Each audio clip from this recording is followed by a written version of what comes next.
Brought to you by Canadian Pacific, owned by Canadians, working for Canadians. By Firestone, a new generation of tires from a world of experience. And by Carling O'Keefe, brewers of OV and the Carlsberg family.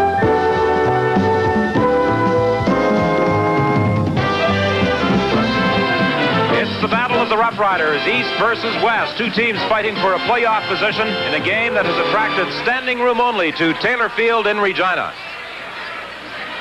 Hi, everybody. I'm Don Whitman with Ron Lancaster. Ron Lancaster, you suffered through 2 agonizing years. Building. They are now one of the more exciting teams in the CFL, a team that has totally utilized the 2-quarterback system. They certainly have, Don, and I didn't really suffer through the season. In fact, I kind of enjoyed them. They were a lot of fun for me, but this year they have gone to the 2-quarterback seasons and been very, very successful with them. As you see, Joe Barnes, the former Alouette, will start it once again for the Saskatchewan Roughriders, as he's done in the past. Here you see Joe against his former teammates trying to throw a screen past to Lester Brown. He gets trapped, and he does what he does best, and that's scramble.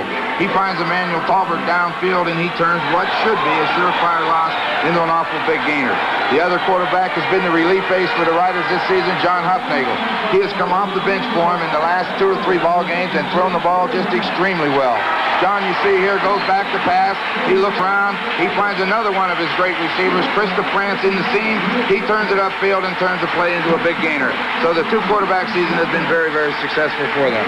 Huffnagel coming on in relief to win 2 ball games. He almost pulled one off against the Edmonton Eskimos as well. The Ottawa Roughriders, a team that a lot of people are inclined to write off at the start of almost every football season. You betcha. I think they've got the best head coach maybe in the country. The guy has done an awful lot for that football team. He's an old teammate of mine. Here you see George Brancato now in his 8th season as the head coach of the Ottawa Roughriders. During this time, he has never missed the playoffs. He has had 3 first-place finishes and 1 Grey Cup championship to his credit. As you say, every year they write him off for last place, but he always manages to build a team as a championship team by the end of the season. He needs the effort from this man right here, Jordan Case. If he's going to have success today, Case rolls out, finds Tony Gabriel in the end zone for a touchdown against the Toronto Argonauts. As we were talking about Jordan Case, he does what he does best, and that's roll. And he, in his 2nd year with the Riders, has quickly established himself as the leader of the Ottawa Football Club. His wide-open style of play is very appealing to the fans, but it creates a lot of problems for opposing teams. Well, you definitely need a program to identify the Ottawa Roughriders. Coach George Brancato has made an awful lot of changes in the past couple of weeks, but this is a much improved Ottawa Football Club from the one that started the 1981 CFL season. We're just about set, and after this commercial message, we'll return with our national anthem.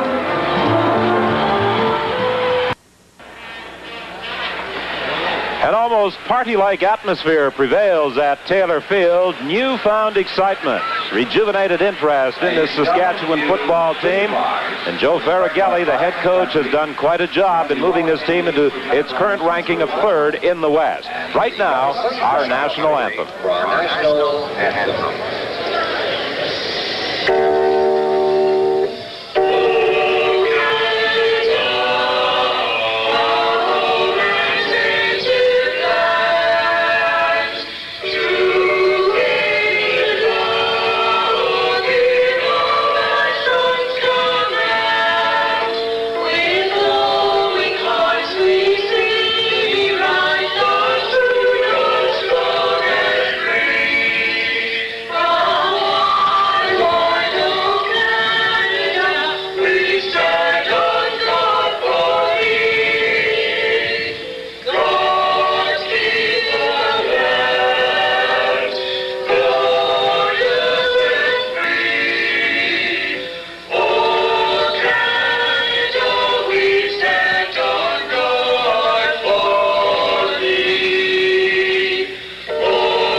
The Ottawa Roughrider kickoff right after this.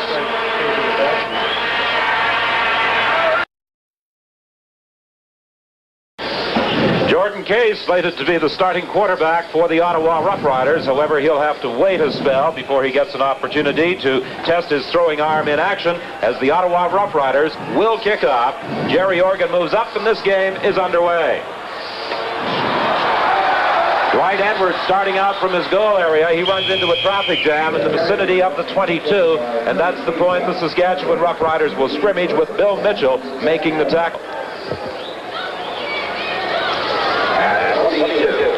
I'm sure the Riders would have liked to have a little better field position there, but yeah, it's good coverage by the defense. They got down fast, they covered the lanes, and as a result, they had nowhere to go, but they're ready to go right now. Joe Barnes, the starting quarterback. He sends Tobin wide to the right. Edwards comes out to the left. Barnes rolling to his left, looking for Edwards. He finds him. Very close to a first down at the 33. Jonathan Sutton was the man covering the very speedy Dwight Edwards. And one thing the Ottawa Roughriders must do this afternoon is respect his speed.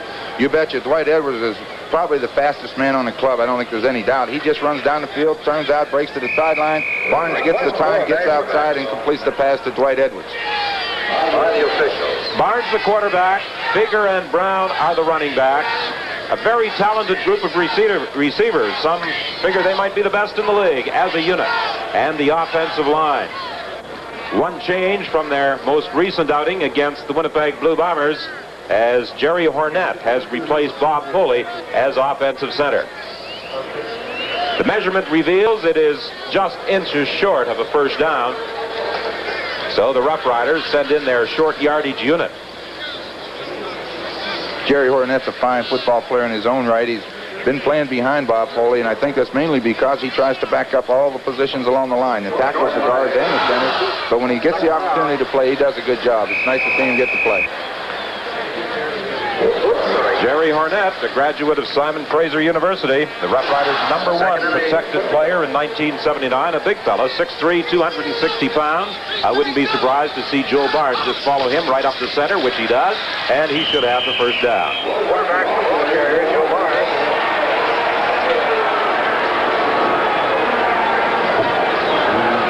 As they unpile them, Bill Mitchell was the bottom man in on that tackle.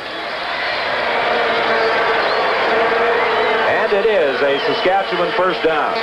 Defensively, the Ottawa Roughriders line up like this. They have Marshall, Rain, Simmons, and Seymour in a front four, which they probably will employ. Mitchell, the newcomer, in that linebacking contingent. And they have added Stanton. Randy Rhino was injured in practice this week, and his safety position has been taken by Glenn Cook. Lester Brown on a draw, picking up about 4, maybe 5 yards before being stopped by middle linebacker Eric Mann. This is the play the Riders feel they have to be able to run if they're going to run the football. They like to sprint out to get the quarterback outside, so this time they just try to start outside and they slip the ball to Lester Brown. He cuts it back to the first opening he can find, and this is the play they feel they must make go if they're going to run successfully. Second down Saskatchewan, 2nd and 5. The ball is between the 38 and 39 yards right. Larry Brune came very close picking that up, but Joey Walters was able to make the catch for another first down. As you see here, Joe Barnes just rolls to his right. He's got a quick out pattern called looking for 5 yards. He throws it in there, and there you go. Larry Brune makes a good defensive play and almost picks it off. Here you look at Joey Walters as he just breaks the 5-yard pattern for the first down. Brune comes up to get the ball. Good defensive play, but when the ball's on the money, you don't stop it. Very often this season, it's been the Joey Walters show when the Roughriders have played here at Taylor Field, or in any other CFL park for that matter. He is the leading pass receiver in the CFL. Lester Brown found no room inside. He may have picked up about a yard. Rick Sovieta from his linebacking position with help from the middleman, Eric Manns, made the tackle. They tried to get him overshifted this time with putting 3 receivers to the wide side of the field and then just run back to the short side, hoping Lester can find a crease. But the Ottawa defense on the short side usually will come down and pinch it, and they did that time to stop it. 2nd and 9. Edwards is wide left. Walters up to the right.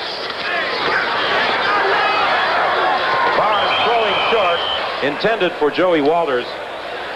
And the Saskatchewan Roughriders are forced into a punting situation. Bill Mitchell was covered. Joe Barnes has started 4 games in succession now. He has not finished the last 3. As Ron pointed out at the start of the telecast, John Huffnagel has come on in relief and directed the green and white to a pair of victories, and he almost pulled one off against the defending Grey Cup champions, the Edmonton Eskimos. Bruce Walker and Calvin Kirk are back to accept the third down punt of Ken Clark. He is wearing a cast on his left hand. He suffered a broken finger a week ago against Winnipeg. Walker downed immediately. There is also a penalty flag. Maurice Skullrood was the first to make contact with Walker. It could be a no yards infraction against Saskatchewan. Ottawa attempted to set up a punt return. This happens and the ball's kicked right down the middle. Skullrood outraced the Ottawa number 23 holding on the return. First down. Holding, which is a big plus for Saskatchewan. It gets them 15 more yards of field position. Well, the penalty was against the Ottawa Roughriders, a holding call against Peter Stenerson. So that moves the football back to the 28.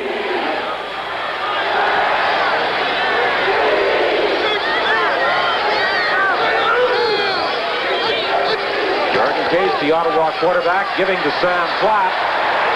Right at the line of scrimmage, he is surrounded by 4 Roughriders, led by defensive tackle Doug McIver. Sam Platt's been their best ball carrier for the last few games, but this time he just couldn't find any running room as Doug McIver came down hard from his end position. Jordan Case with Platt playing his third game, and Reed, the receivers of the Ottawa Roughriders, including the man who sets a record with every game he plays in which he catches a football, Tony Gabriel. Pat Stokwa has a first down. He goes out of bounds at the 42. This is a big play for the Ottawa Roughriders. What their problem has been all year is protecting the quarterbacks. Here you see Jordan Case get the time. He sends the inside receiver down the field, breaks to the sideline. Stokwa catches the ball. First down. Ottawa's got good field position now. He may have picked up a few more yards had he not slipped when he was attempting to make his cut.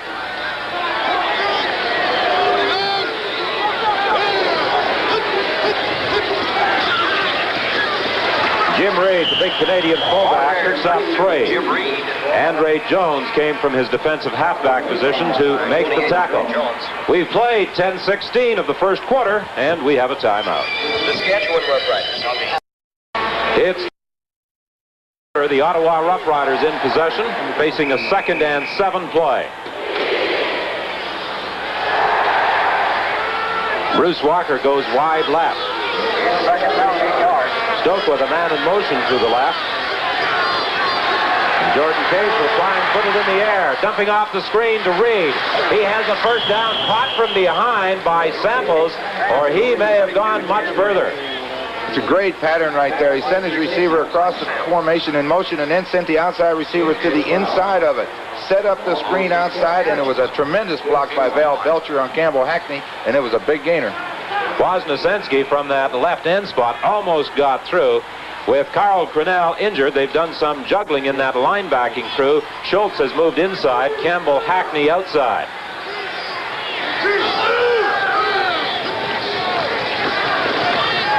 Good protection. Case throwing deep, looking for Calvin Kirk. He's got a touchdown. There is a penalty flag, however, back at the line of scrimmage.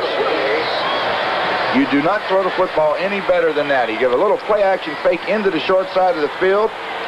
Roughing the pass. Saskatchewan number 78. Touchdown is good. The touchdown will stand as Vince Goldsmith was charged with roughing the passer.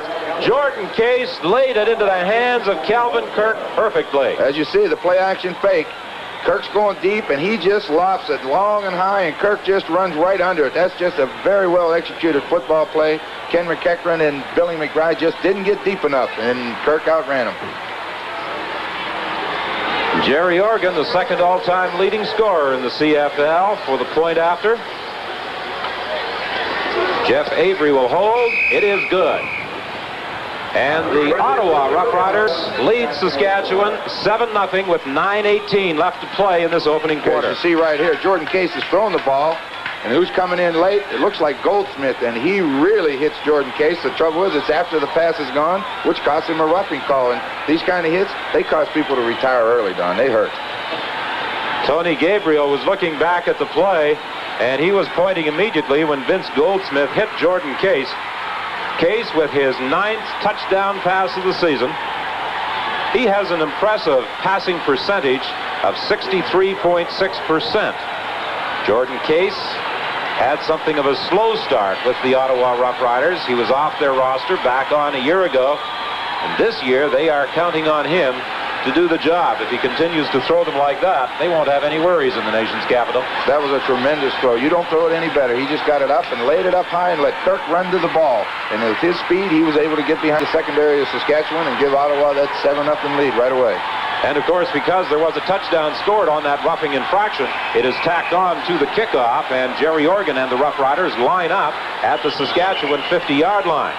However, that wind that is blowing out of the west at 22 kilometers per hour is causing some problems. Not quite the same velocity as we experienced last night at McMahon Stadium in Calgary.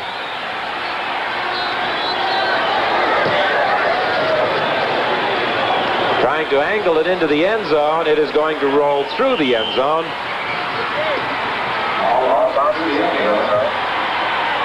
The Ottawa Roughriders say will scrimmage at the 35.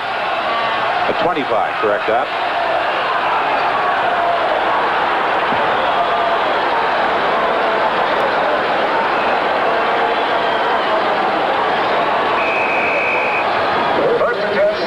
Calvin Burke, for a time, was in the uniform Roughriders. But his one game at Taylor Field was something of a disaster, and I'm sure you recall that one, Ron. You were coaching at the time. You never forget those guys. Great figure on the receiving end of the Joe Barnes throw.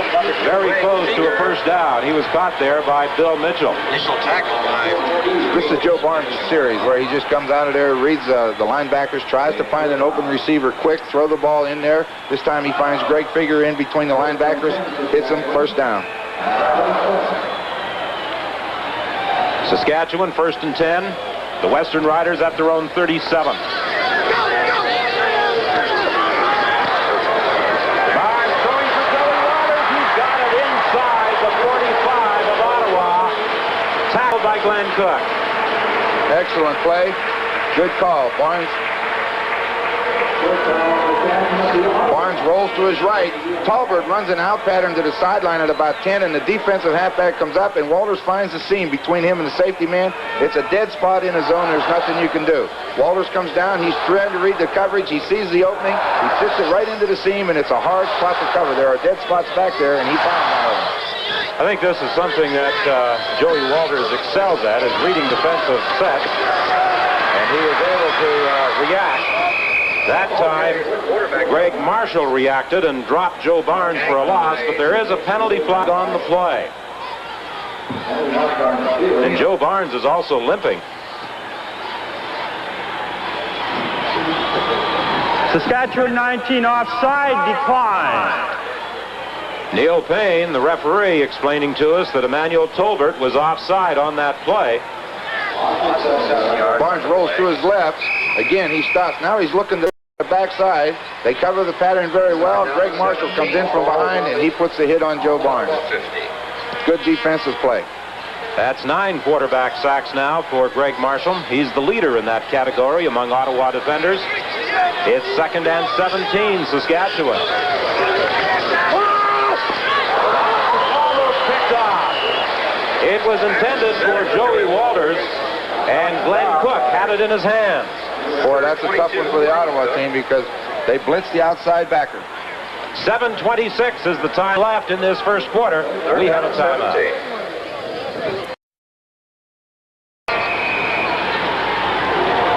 The Saskatchewan Roughriders facing a 3rd down situation. They trail by 7. Taylor Field filled to capacity, as it has been for every home game of the Roughriders this year. Big kick by Ken Clark.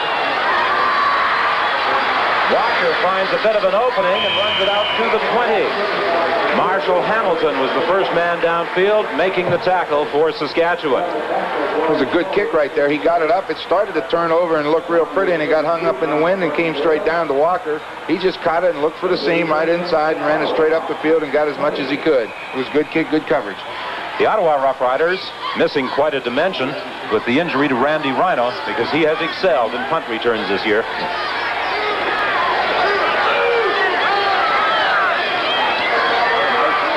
Flag is down, and throws the receiver, Sam Platt, in the arms of Andre Jones. 26, Sam Platt, the penalty marker on the play.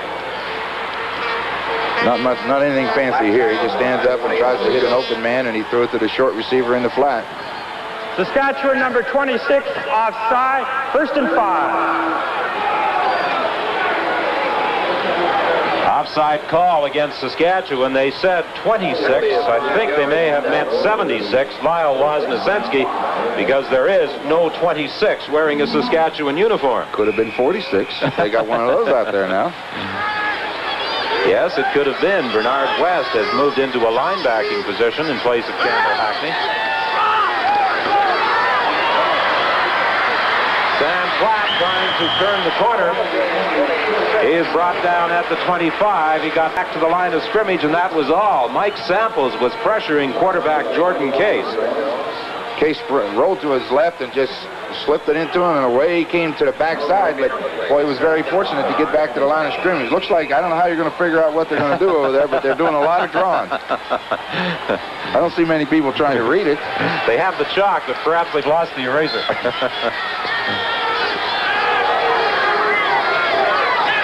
Second down, the quick out on the sidelines to Calvin Kirk.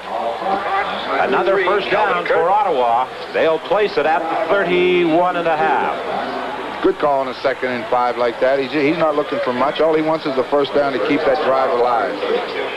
You see here, he just takes the ball from center, 2 steps quick, throws that ball to the sideline, a safe throw. Kirk catches it, first down. Otherwise, it's out of bounds, no harm. It's an excellent play.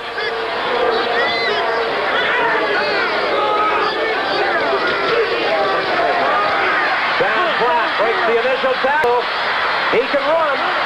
He has a first down across the 50 to his own 52, stopped by Andre Jones. In his first 2 games, Platt ran for 207 yards. First down. Here you see Jordan Case take the ball back to Sam Platt. Sam Platt finds a little seam inside. Kevin Powell does a good job on McIver and allows Sam Platt to get to the opening, and then it's just his ability to run in the open field to make the gain as big as it was. Ottawa controlling the football in this opening quarter. They lead by 7. They are in position and on the drive at the 50. Draw play with Platt. Good move. Breaking a couple of tackles for another first down. He has impressed, Ronnie. That's an excellent run right there. It's just a straight draw, no doubt about that. And he gives him the ball. He comes upfield, and he really put a move on Campbell Hackney and made it a big gain. There it is, the draw. The big hole is there. Hackney's got a shot at him, but the moves of Sam Platt enable him to make the run downfield. That's just excellent moves on his part.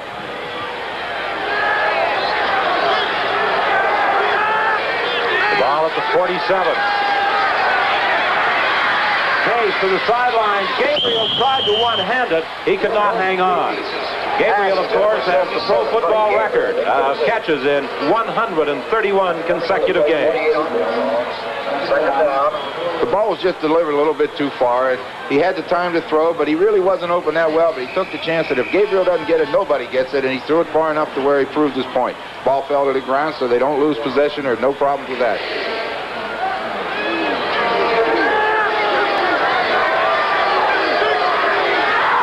The man in motion, 2nd and 10 Ottawa.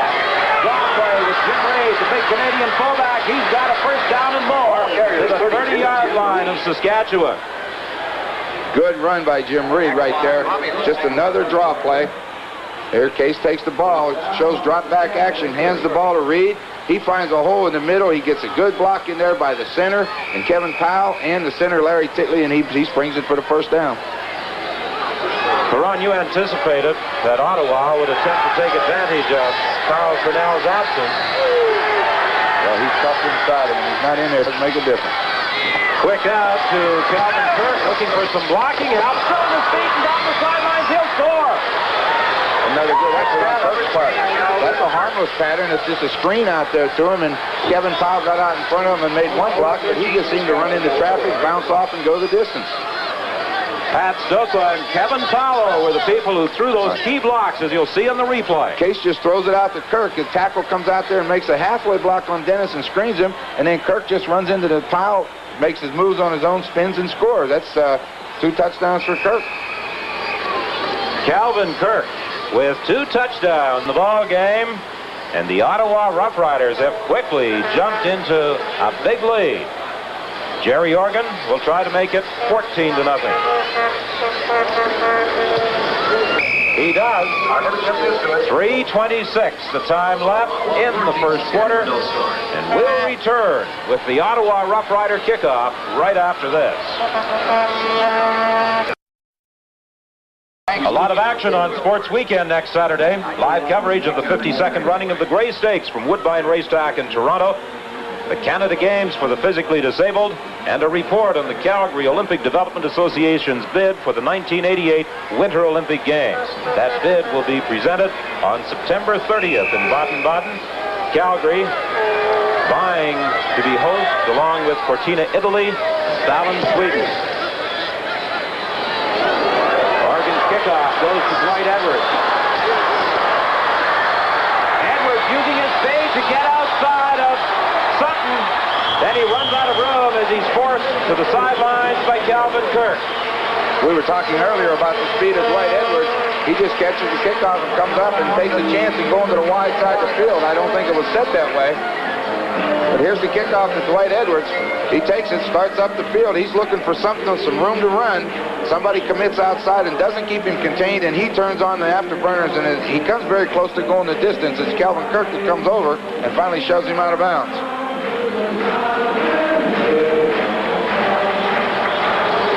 First and 10, Saskatchewan. The ball just shy of the 40-yard line.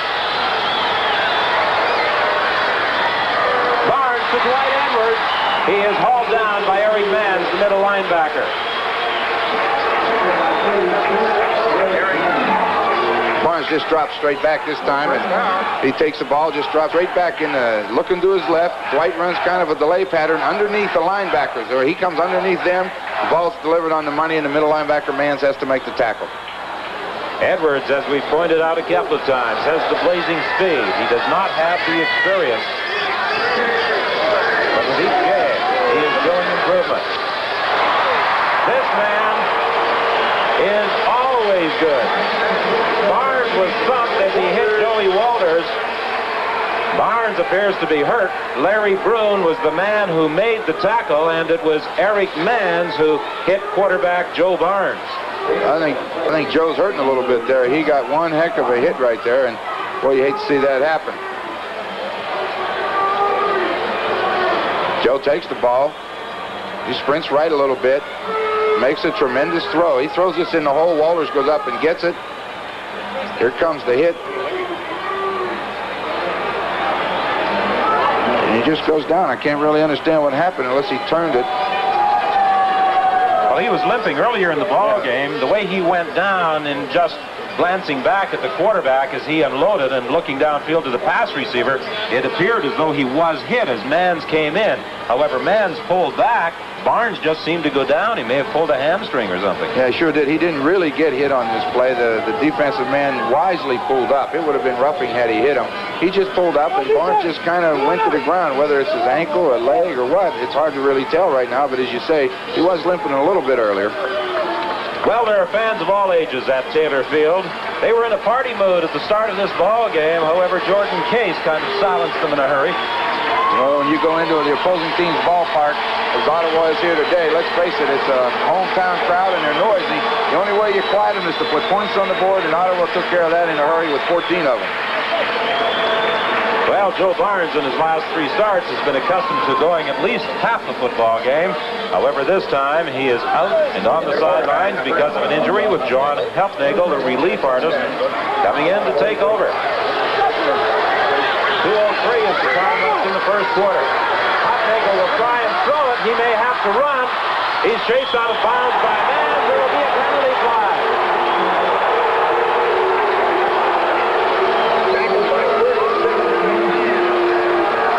Unnecessary roughness will be charged against Eric Manns of Ottawa. John's first play is to get outside. That's a heck of a play to start with you when you're coming off the bench cold.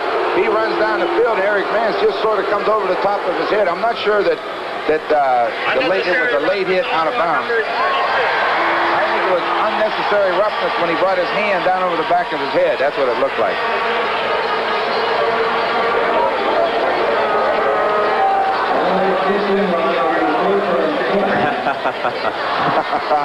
Yeah, we were saying awesome last night, too, I'll tell you, in Calgary, as that rain came down.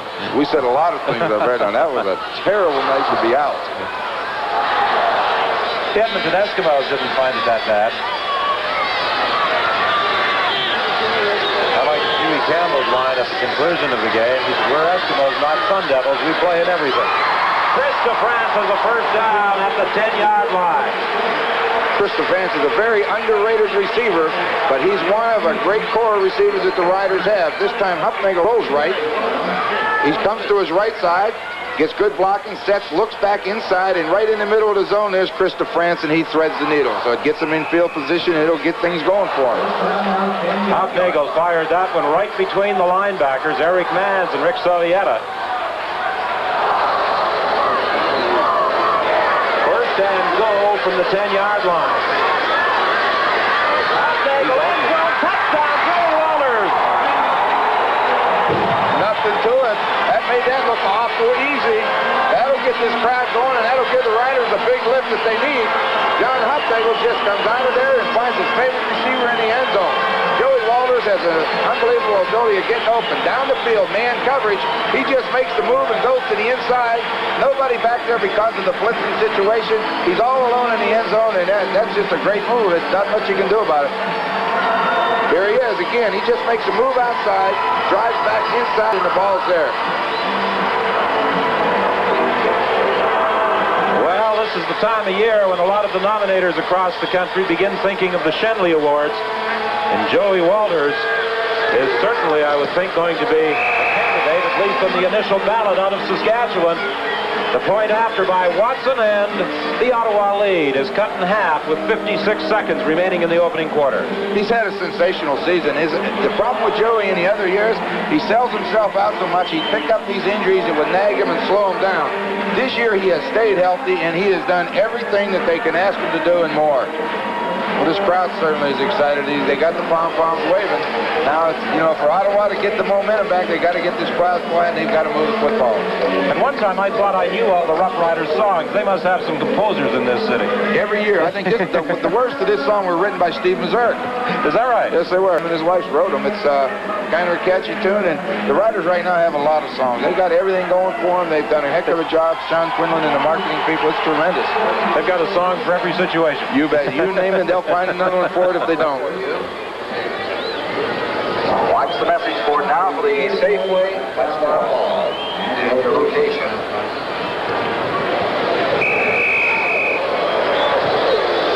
Platt and Kirk are back to receive the kick by Paul Watson. He bounced it. It got away from Stokwa. The Roughriders having trouble finding the handle, and they finally scoop it up with Park pouncing on it at the 25. It looked like it should have happened last night in the rain, the way that ball was sliding around there. 3 different people had a shot of it, and finally it came back to the guy that originally touched it. Jordan Case has directed 2 long marches, producing touchdowns for the Ottawa Roughriders. A 51-yard strike to Calvin Kirk. Then another touchdown throw, 31 yards to the same man. Sam Platt has about 5 as he squirts inside. Just a straight ahead handoff to Platt. They're running right at that linebacker, and that's the linebacking position where Carl Cornell usually lines up. And when you take a hitter out of there like Cornell, they're going to test him. The Ottawa Roughriders forced to make one change defensively. Glenn Cook, the man you're looking at, moving to the inside safety position with Randy Rhino injured. They also activated Greg Grimes for this game to take Rhino out on the roster. Case in trouble. Gets away, throws complete. Calvin Kirk again. He has a first down. And Ron, I think you must relate the story about Calvin Kirk when he wore the uniform of Saskatchewan. Yeah, it's strange. You know, we got Calvin from Calgary, and he comes in here in the first game. He fumbles a punt, drops 3 passes in his hand, and we unfortunately had to let him go, and he went back to Calgary and come back, caught a punt, and ran 65 yards for a touchdown against us. And now he's got 2 touchdowns this afternoon, has been a star for Ottawa. The first quarter has ended. Ottawa leads Saskatchewan 14-7.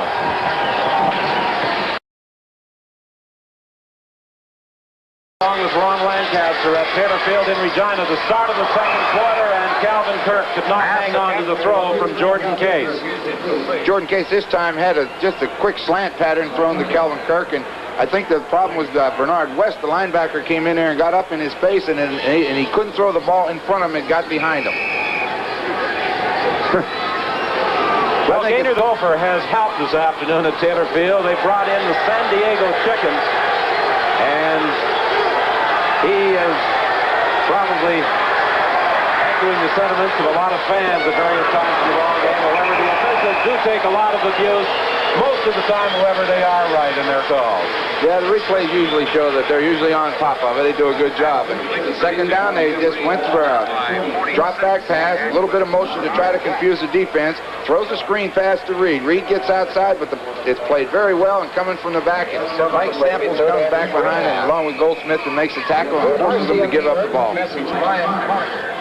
Third down kicking situation. First time the Ottawa Roughriders have been forced to punt in this ball game. Stu Fraser and Joey Walters are back to receive this third down kick. Oregon has a punting average of 42.5 yards. Walters will take it at the 27. He is out to the 37, stopped by Tim Hook. Good coverage. The Ottawa defense, the punt cover team was down there. Joey just found a seam and headed upfield, got what he could. The coverage was good. Now the Saskatchewan club has to take over. You know, we were talking about Calvin Kirk. Maybe he likes to play in Taylor Field, but not wearing green. I don't know. I think you hit the solution right there. John Hopnagel, who replaced the injured Joe Barnes late in the first quarter, directing Riders to a touchdown. The signals again, giving to Lester Brown. He got back to the line of scrimmage and then was stopped by Ron Simmons. That was good defensive play, just a straight draw play to Lester Brown. Hamilton this afternoon defeating Winnipeg 25-13. The Tiger Cats already assured of a playoff berth, and they have added to their league-leading Eastern Conference total.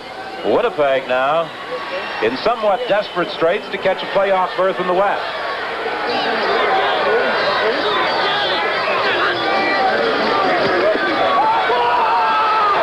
Being chased by Raines. He gets away from him. Now being pursued by Simmons.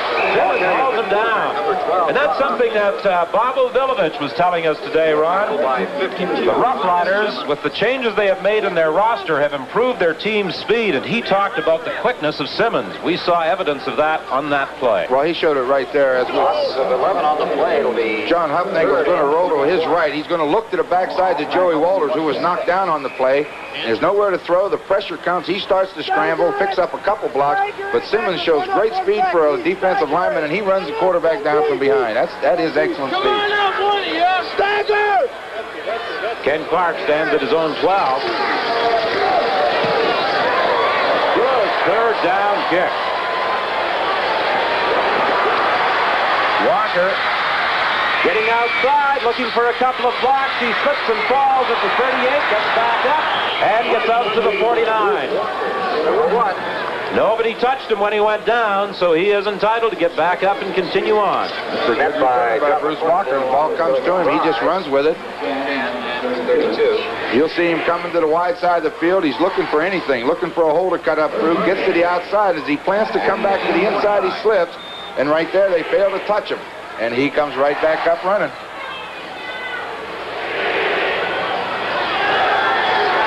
First and 10. Ottawa at the 49. Case looking to the sideline. Almost picked it off.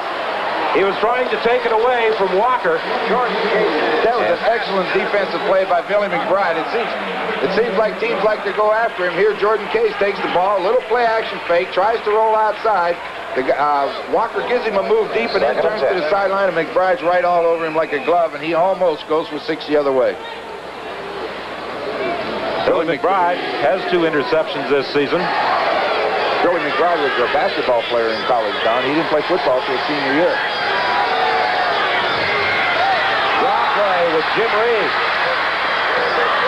Reed first down into the Saskatchewan 47. Good call by Jordan Case. Jim Reed on the drop play. Gets good blocking by Titley, Belcher, and Inglis, and those boys up front. They're the guys that are going to get you to the secondary. He makes a couple good moves and ends up getting that first down. Well, 2 big drives by the Ottawa Roughriders. Most of Saskatchewan's total came in that 1 touchdown march, directed by John Hufnagel. First and 10. Across the 40, stopped at the 39. This Ottawa offense is a very, very difficult offense to defense from the standpoint of they love to sprint out, roll out, and all that action. This time it starts out like all the other plays. Platt gets the handoff, comes up through the line behind Larry Titley, finds a hole, picks up about 8 yards. They're very difficult to defense, Jordan Case. A gain of 8 at 2nd and 2. An ex-BC Lion traded to Ottawa this year. Defensive end Doug Seymour looking on from the Ottawa bench as the offensive unit has the ball. Penalty flag is down. Sam Platt will have the first down, but it could be procedure against Tony Gabriel.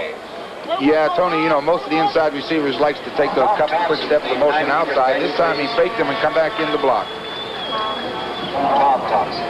Ottawa 77, illegal procedure, 2nd down over. It will be a repeat of 2nd down, but now it's 2nd and 7. You can see it very plain here if you can get it in there. Tony Gabriel just comes down and jumps off on the left side in a hurry to make his block. He's in a hurry to make a good block from that guy.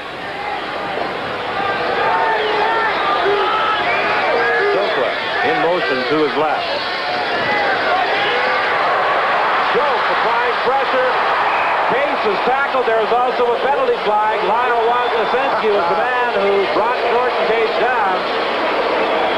The people love that little dance Woz does after his sacks. And right here, there's going to be a holding call on this one. You can bet on it. They come with the blitz. If you look in the middle of the screen, here comes Schultz coming right up the middle clean. That forces Case out of the pocket. Wozniacki turns him back in like he should to help those people inside make the tackle, but he ends up making it by himself. He was being held on the play, and there's not much you can do about it. You got to protect that quarterback. Lyle Wozniacki, now with his 4th CFL team. He started with Winnipeg, went to Calgary. Last year he was with Hamilton. He came to Saskatchewan this year. 3rd down and 13. And he has now sacked the opposition quarterback 10 times. Partially blocked. Scrambling for that football. Don Swafford was the man who got it. Swafford's a fine athlete, Don. He was a tight end in college, but he got too big, and he comes through there, and with his jumping ability, he got his hands on the ball. Here, Orgy goes through, comes west, and there goes Swafford just over the top, and he gets the ball. So Saskatchewan will have a first down at their own 38 when we return. Williams on CFL in action will be along with the highlights of last night's games. And Ron Lancaster will have a look at a lot of highlights from the first half of this afternoon's game. 14-7 is the score. Ottawa leading Saskatchewan. Hufnagel throwing. It's incomplete. In and out of the arms of Joey Walters, and he doesn't drop too many when he has a shot at them. No, that was a good defensive play by Larry Bruin. 3 receivers to one side of the field on the wide side, and you'll see John Hufnagel go back in the pocket. He looks to the 3 receiver side, reads his zone. Joey turns and hooks, and you'll see Larry Bruin come in and get his hand on it and knock it down. Joey won't drop it, but it's a good defensive play by Larry Bruin. You saw the reaction, too, of Joey Walters pointing to the official, asking why there was no flag in the play. However, it was a good defensive move by Bruin. Hufnagel Weigel putting it in the air again to the sidelines for Walters off his fingertips. He was trying to keep his feet in bounds and reach out for that ball, and it just slid off the tips of his fingers. Emmanuel Talbot went deep on the play to take the defensive halfback as far downfield to give Joey room to work on the sideline. But I think that Huffnagel expected him to turn up the field, and Joey stayed to the sideline. Therefore, it's just an incomplete pass, and they're going to have to punt it away.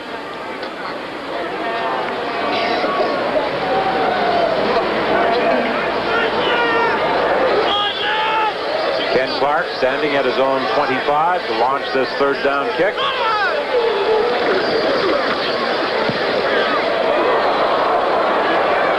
Fielded by Calvin Kirk at the 28. Kirk cuts back inside and gets out to the 38-yard line. A run back of 10. Neil Quilter was there to make the tackle. It was a good punt that time. Kirk, they had the return set up to this side, but he just was unable to get to the wall because of the coverage team and the Riders got down on top of him in a hurry.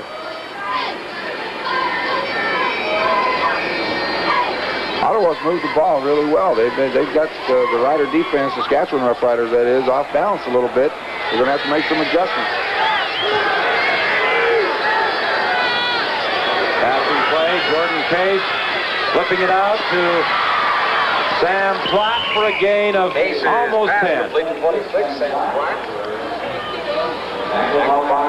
This is the first glimpse I've had of Sam Platt. I've been impressed with what I've seen, particularly of his running skills.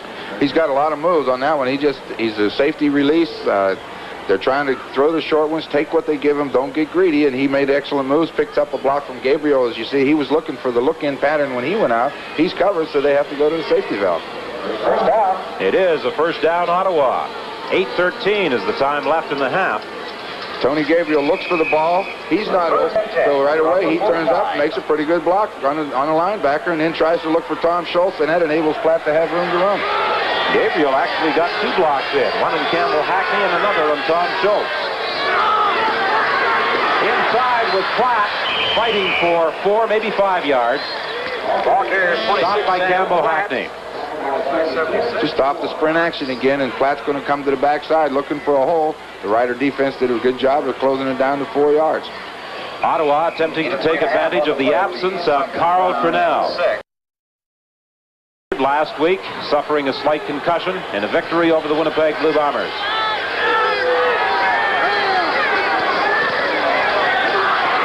Over the middle to Sam Platt for a first down at the 42 of Saskatchewan. Andre Jones was there to make the tackle.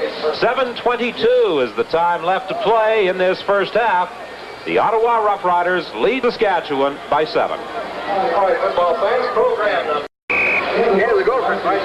Jordan Case has done quite a job in directing that Ottawa attack so far in this ball game. He appears to have Ottawa on the move again. First down at the Saskatchewan 42.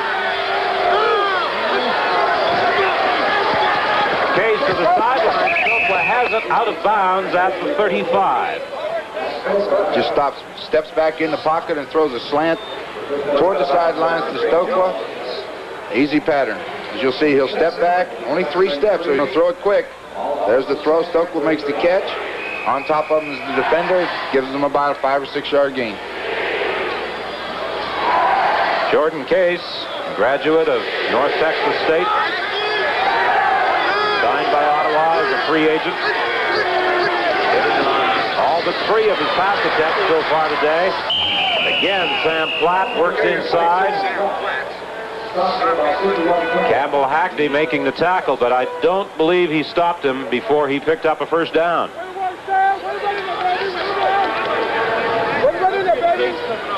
Sam Platt, number 26, coming to Ottawa via Florida State and the Dallas Cowboys. It was at Florida State that he broke a record held by Larry Keys, and all CFL fans are familiar with the running skills of this outstanding British Columbia back who played his college ball at Florida State.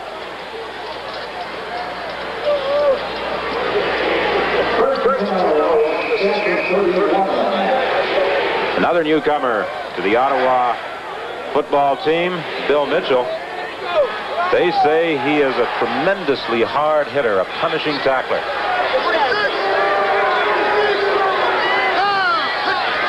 First and 10, Ottawa. Good fake by Jordan Case.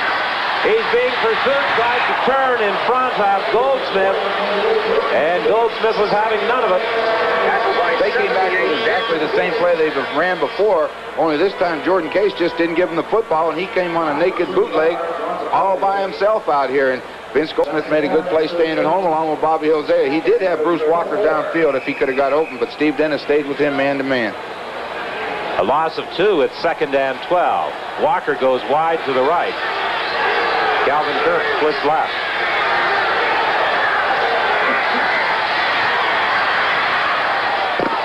Incomplete, intended for Walker on the sidelines. A 3rd down situation and perhaps a field goal attempt by Jerry Organ. Case rolled to his right. He's trying to get that out pattern again on Billy McBride out there, but they were in man coverage, and McBride again was pretty close to him, and the ball was delivered low. And it was a very tough catch to make, and Bernard West, I think, had a lot to do with that because he got up in Jordan Case's face, and that causes a problem when you can't see him. As you see, Jerry Organ hasn't missed many this season. He never does he? No, he certainly doesn't. That's why he's the 2nd all-time leading scorer in the CFL, 2nd only to Edmonton's great Dave Cutler. It's good. And Ottawa now has a 10-point lead. He's a very, very accurate place kicker. Anywhere from 40 yards in, he doesn't miss very often. And when you see him kick the ball, you think sometimes he doesn't have the leg to kick a real long one, but he's kicked them over 50 yards, up on his 55 yards. And when you kick him that far, you're a good field goal kicker. And the Ottawa Roughriders were delighted when Jerry Organ reversed his decision of 1978. He packed it in for one season, but decided to come back. And he has made his contribution to the Ottawa offense. He'll probably only kick 6 or 7 more years. I think George Brancato put on more miles on those sidelines during the course of a game than any coach in the league. He keeps the ice business going, I'll tell you that. That's all he does is eat ice. I don't think he'd have been eating too much over at Calgary's McMahon Stadium last night. He's quite a guy, I'll tell you. He's a great person. Very few people probably realize that you and he played together. You betcha. My first season in the league, and when I was with Ottawa, George was a member of that football team, and we were teammates there. Very few people probably realize either that your name is in the Ottawa Rough Rider record book. Where it's least expected, yes. You threw an awful lot of interceptions during your career, but you also made 3 interceptions as a defensive back with Ottawa. Out to the 45-yard line goes Dwight Edwards. Pretty good field position for Saskatchewan. Excellent field position with 4 minutes left in the half. You know, the Riders need to get something going a little bit. Ottawa's really controlled the football game. Jordan Case has done one heck of a job of moving that football team. He's got them off balance. He seems to be able to read the blitzes. And now it's Saskatchewan's turn to see what they can do. This is certainly not the same Ottawa team that started the season. No, it isn't. These guys are playing with a lot of confidence now. And, boy, I'll tell you, they got good athletes. And when you're playing with confidence, you'll win. 4-man rush, the pass incomplete. Edwards was the intended receiver on the sideline. Jerome Stanton had given him a lot of room. I think that's a wise decision. I would say it's a very wise decision. I think people realize that, at least in the league, how fast Dwight Edwards is. I'm not sure the fans ordinarily understand, but Dwight never seems to run at full speed until he absolutely has to. And well, when he turns them on, he can really fly. Well, Joe Farragelli said just before the game in our conversation with him, he has never seen any player accelerate quicker. Well, I would believe that. Hofnagel's throwing it up for Walters. He can't catch it. Hofnagel's pass. This play right here, Don, is what Joe was talking about before the game, that the quarterbacks with Joey Walters have a great rapport. They know exactly where he's going to be. As you see, John goes, they get a double blitz right up the middle. He's running a flag pattern, and John has enough confidence to just lay the ball down the field, and Joey's going to go get it. Another stride or two, and he might have gone for 6. You betcha. That's that's great rapport. When you can get that feeling between the quarterback and receiver, you really have something. And as he's leading the league in catches, you can see it's there. Well, the cast on his left hand doesn't seem to be causing any problems for punter Ken Clark. Walker fields it at the 15. He's down to the 23 by Marshall Hammond. a heck of an effort there by Don Swafford also, because that Ottawa looked like it was going to get that wall set up. You'll see the punt come down, and the wall is going to be set to the right, just where he's running, and you'll see a lot of white shirts there. He tries to cut in, and all of a sudden Marshall Hamilton gets him from behind, and Swafford makes the save on him, or he gets behind that wall. He can go a long way. Section 2 as well is 40 people of automotive industry. First down, that's a 23. Jordan Case to the sideline. Walker goes out of bounds. A gain of just 2. Just a quick out pattern, looking to get 5 and 6 on first down. They want to stay out of that second and long situation. I believe the stats show that Ottawa's given up something like 48 quarterback sacks this year, and when you've got a young team as they have there, you've got to be working toward that goal all the time and protect that quarterback. So throw quick, keep them off balance, run, sprint out the draw, and that's what Jordan Case is doing. Kirk wide right, Walker to the left, Stoke with a man in motion. The lone setback is Reed. Case in trouble. He runs away from it, looking for a block, and at the sidelines he is going to be close to a first down. Good athletic ability right here. Vince Goldsmith put a lot of heat on him, and he got free to the wide side of the field, and he just ran as hard as he could. 2:55, the time remaining in the half. Let's pause for a minute. In the pocket to throw, Vince Goldsmith puts a heck of a rush on him. He eludes him. Here comes McIver. Case is outside. He's going to go for the first down, and as all quarterbacks, he just lowers his head and gets that final yard. What do you think? Well, seeing as how you said it, I'll accept. Jim Reed to the 40-yard line. Jim Reed.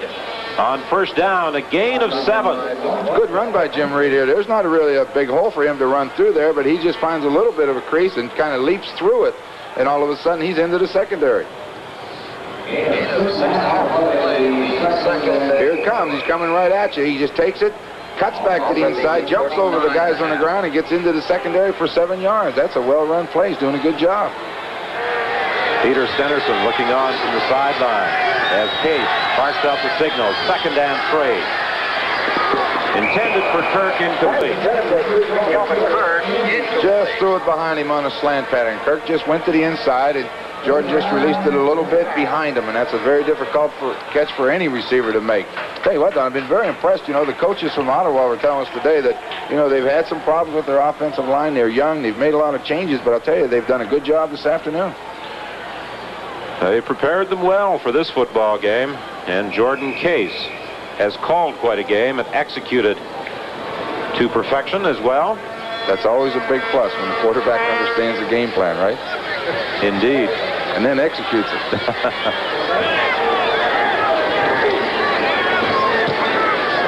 Jerry Organ's 3rd down kick.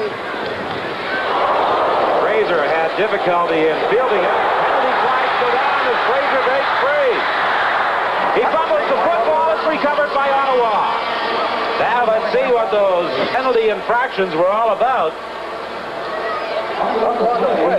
Let's listen to referee Neil Payne. John Clark.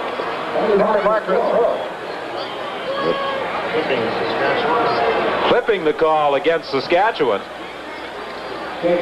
think they'll probably take the football. Saskatchewan 62 clipping on the return, decline. Ottawa first down. Stu Fraser has a little bit of trouble handling this punt. He's usually pretty sure-handed. He just comes up through there, shakes off this tackle, can't seem to find a clip in there anyway. He does get some running room and cuts it back to the outside. He's making some ground and come down over the top. He takes a pretty good hit there, and the ball rolls free, and Ottawa would rather have the football than give him 15 yards. Al Johns was the man who hit Ian Ward in the numbers in the back, producing the clipping call. Intended for Tony Gabriel, just out of his reach. That's a pattern right there. You have to stop when you play Ottawa.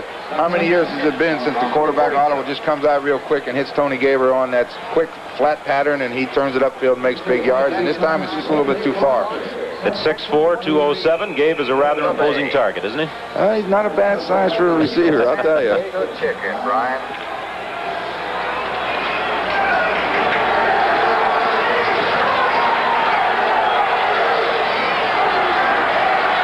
The draw play was Sam Platt.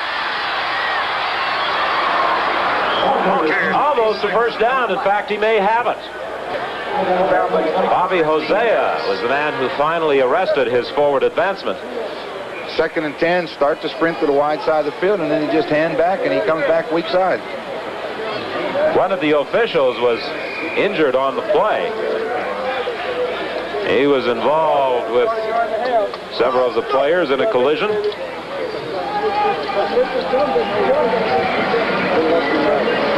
Going to have to measure this one.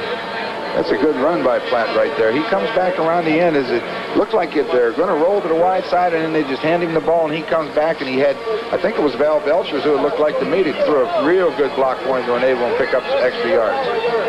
You see the signal from Tony. About a yard shy of a first down. The short yardage unit comes in. George was telling Joe Moss, wow, I think we can make this. 1:53 the time left to play in this first half. Glassford comes into the ball game. John Park comes into the game as well. 3rd and a yard for Ottawa. The way they've been running the ball, one would think that they should be able to pick up this yard.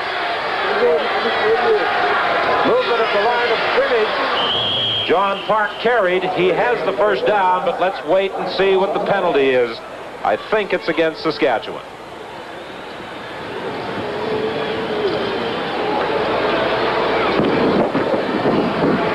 Saskatchewan 78 offside. First down.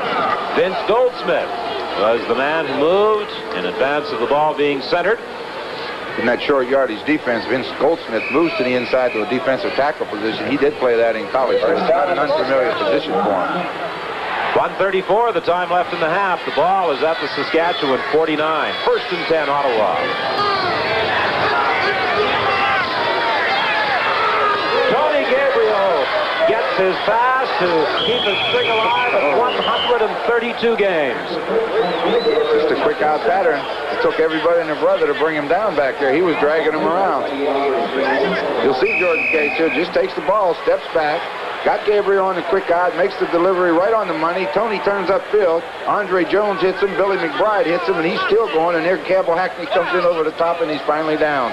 That's heck of an effort by Gabriel.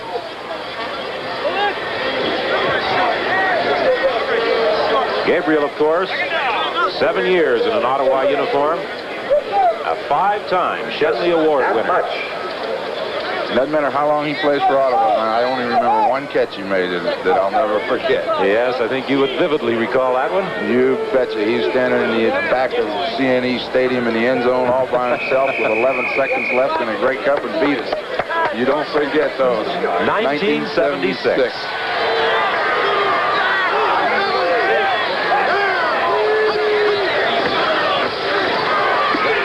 Again to the 35-yard line with 1 minute and 10 showing on the scoreboard clock. This running play that Ottawa's been running is more or less just a power play. You know, they're pulling they pulled Kevin Powell, they pulled Malcolm Inglis, and they're just trying to bull their way off, tackle. And if you notice, every time they've run it, it's been on the short side of the field. As you see here, Platt takes the ball. Here comes 59, Inglis coming around. Here comes Kevin Powell, and he just gets behind those two big linemen, and they get him into the secondary. It's time to pitch to Platt, looking for some blocking help. He gets down to the 31-yard line. Glenn Cook playing the safety spot, as we mentioned earlier, in place of the injured Randy Rhino. I'll tell you one thing, when you're missing a heck of a football player when Randy Rhino's out of that defensive secondary, but those special teams even more. 42 seconds now remain in the first half. It's 2nd and 7 Ottawa. There appears to be a mix-up. Jordan Case is down at the 35. It looked as though he wanted to give to Jim Reed, but missed him. Yeah, that's going to happen sometimes, and when it does, he did the wise thing. He tried to escape it, but when you got all those green shirts around, you better hit the deck. Here he comes back. Looks like he expected Jim Reed to be on the other side of him, when he was a little bit surprised when he got by him and didn't see him. So he just held on, and he takes his lumps as any good quarterback will. So Jerry Organ will try for 3. Well, they're in his range. He can make them from here. 47, 21 seconds left. When you found yourself in that position, you nimbly avoided those would-be tacklers. And ran to the sideline. Oregon's kick is wide. Dwight Edwards got out of the end zone once. He's out again, but goes out of bounds at the 5-yard stripe. That's a good play by Dwight Edwards right there. There's also a penalty flag in the play with just 1 second remaining in the half. That's a good play with 1 second left. And well, you don't want to give him a single point, so he's going to get that thing out of there at any cost, and he did. The injured player is Beckstead. Ian Beckstead down on the field. Let's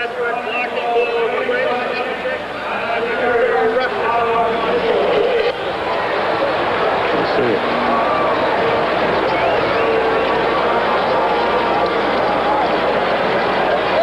Beckstead, a graduate of the Ottawa Sooners, and at the Saskatchewan bench, Joe Barnes, who was injured in the first quarter. He has a bruised hip, we are informed. However, should he be required, he is ready to go back into the ball game. Joe Barnes is a very tough individual physically. He can absorb a lot of punishment and still play. And he took a lot of punishment in that first quarter as well.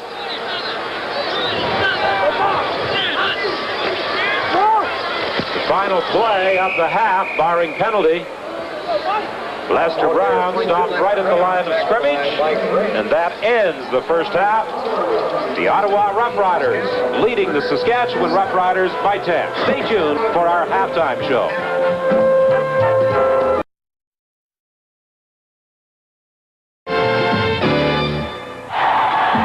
Empire Stadium in Vancouver. The BC Lions waste no time in the first minute of play. Heckler blocks Zenon Andrusicyan's punt from the 7-yard line, setting up the opening touchdown. To the left side, number 11, Larry Key, the first of 3 touchdowns he would score against winless Toronto.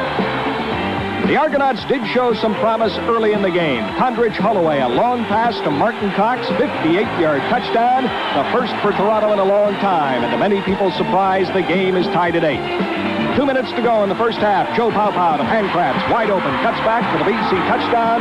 Lions led at halftime. In the second half, BC turns it into a rout, wide open, 27-yard reception, Tyrone Gray.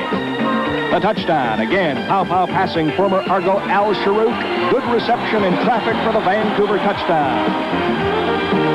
The Lions are just beginning. Larry Key from Paupow is second in the game, and the BC fans love it. However, Tom Hudspeth now knows how Willie Wood has suffered this year in Toronto. And to make it really hurt, Paupow gambling on a 3rd down to Larry Key, his 3rd touchdown of the game. BC Lions win. They are 8-3.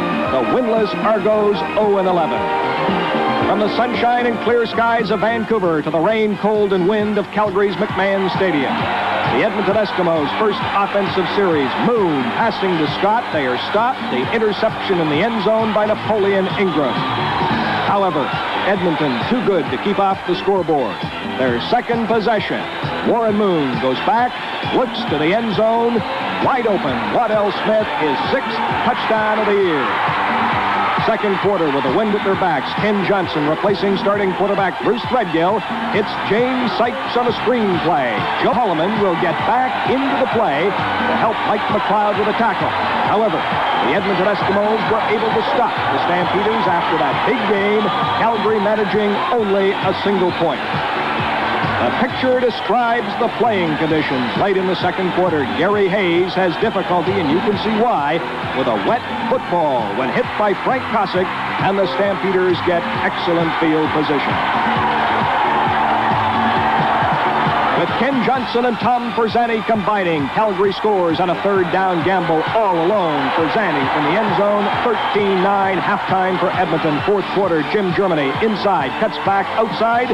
That touchdown gives the Edmonton Eskimos a 21-10 lead. Any hopes of a Calgary comeback were wiped out when Ken McLeod makes the interception, one of 3 interceptions by Edmonton during the game.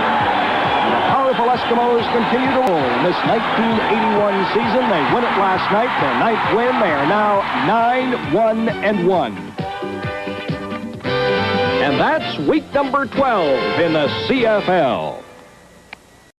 Ron Lancaster, I think you'd agree that the Ottawa Roughriders deserve to be in front by 10 on the basis of first half play. Oh, they certainly do. They're well prepared. We know, talking to the coaches earlier today, that they felt they could do some things to this Rider team, and they've gone out there and done it, and I think Jordan Case has executed his game plan just about the way any coach would want it done, and their defense have done an exceptional job of keeping Saskatchewan off the scoreboard. Well, the first two times they had the football, the Ottawa Roughriders were able to drive for touchdowns directed by Jordan Case.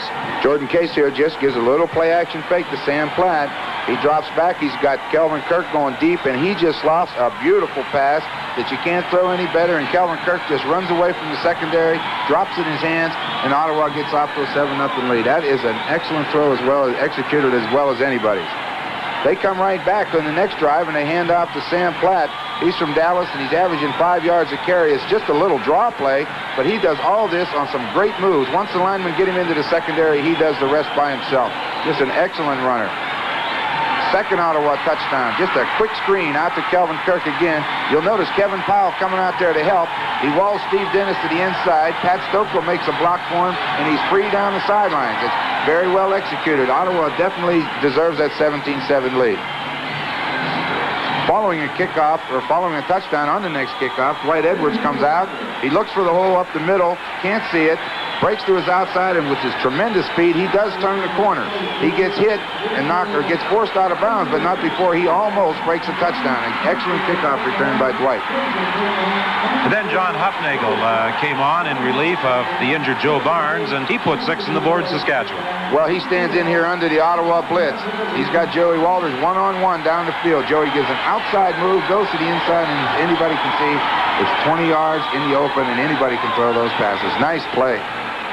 Something you don't see too often that coaches don't like anyway. Don Swafford comes in, gets a heck of a rush, and with his athletic ability jumps over the top of the blocker and blocks the punt. It gives Saskatchewan excellent field position. However, Saskatchewan was unable to take advantage of that block punt by Don Swafford. Ottawa kicked a field goal in the second quarter, and a 17-7 lead is enjoyed by Ottawa over Saskatchewan, and we'll be back with the continuation of our halftime show right after this. 17-7. Ottawa leads Saskatchewan in this battle of the Roughriders before a full house at Taylor Field in Regina. In the first half, the Eastern Riders had the statistical edge as well over the Western Riders. A pretty good ground game. And Ronnie, I think even though Saskatchewan, prior to the game, really somewhat reluctant to admit it, they do miss Carl Cornell. Well, it's been a very difficult thing to run on Saskatchewan this season, and Ottawa has 116 yards in the first half. And when you're missing a linebacker out of there that's got the physical size and the capabilities of Carl Cornell, it's definitely going to take away from your defense, and Ottawa's taking advantage of it. Ottawa has defended fairly well against the pass as well, and they have compiled some impressive passing statistics themselves. But let's take a look at those first half statistics. A big edge in first downs for Ottawa, and that rushing total with Sam Platt doing the most of the work with some assistance from Jim Reed. And then in the passing department, Jordan Case with 180 yards, hitting on 12 of 18 attempts. John Huffnagel and Joe Barnes were able to complete just 8 of 14 for Saskatchewan. So in terms of total offense, quite a discrepancy between the amount Ottawa has compiled and that of Saskatchewan. Joey Walters, the favorite target of Saskatchewan quarterbacks, he has their touchdown and now has increased his league-leading total to 58 receptions. And for the Ottawa Roughriders, Calvin Kirk has been the main man on the throwing end. He sure has. He's had a fine afternoon. He's caught 2 touchdowns, and that's, any receiver loves to catch touchdowns, and I'm sure he's elated as the whole Ottawa team should be right now. I really believe Jordan Case has taken the ball and controlled the line of scrimmage, controlled that Saskatchewan defense, kept the ball away from that high-flying Saskatchewan machine, and as a result, they definitely have earned their 17-7 lead. Well, the Ottawa Roughriders prepared for Saskatchewan. Saskatchewan anticipated that they would stay in that 4-man front, and basically that's what they have done. Yes, and they've made some changes, and they've increased that overall team speed that Coach Francato was talking about earlier this morning, and it's definitely made a big improvement in their football club. They're not the same team that they were early in the year. A 10-point advantage for the Ottawa Roughriders, and we'll be back with the second half of this afternoon's football game from Taylor Field in just a moment.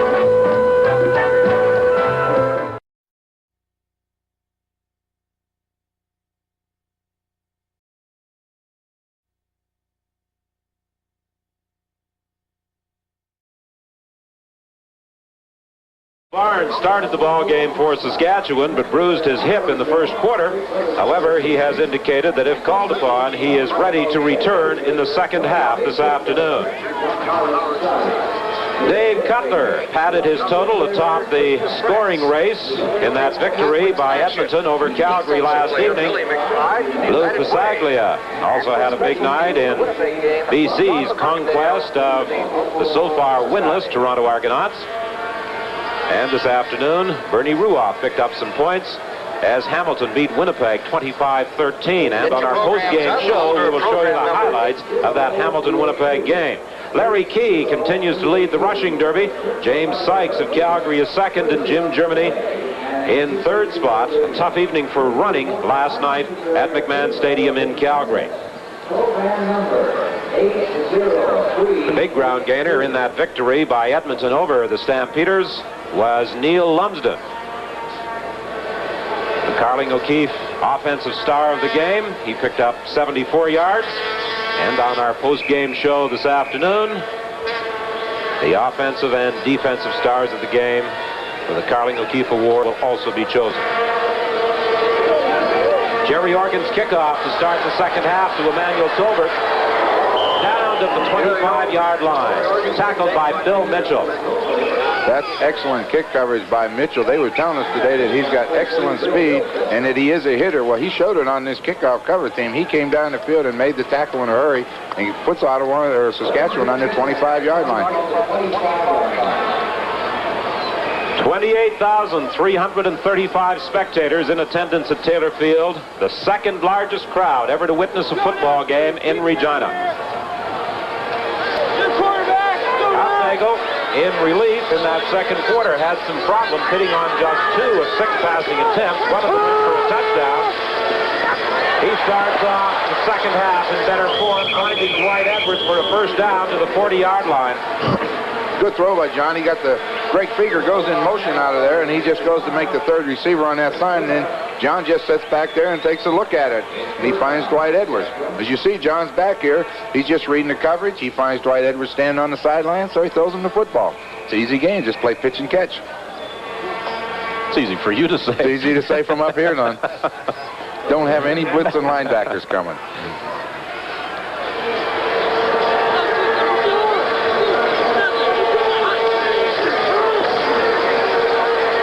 Flag is down at the sidelines intended for Tolbert, and when you see that penalty flag in the offensive backfield, it's usually a holding infraction. Those are the kind of throws quarterbacks hate to make. He was going to throw a quick out to the wide side of the field, and he's... Saskatchewan 65, holding. And as John Huffnagel came to roll to the wide side to get outside to get the good delivery, the Ottawa defense did a good job and shut it down. Now that forced him to pull up and throw in a hurry because you don't want to be late on a quick out or it's 6 the other way. And it's just one of those things. It looks terrible when it happens, but the defense does the job and prevents it. Neil Quilter, the UBC grad, was the man nailed for the holding infraction by the officials. It's now 1st and 20.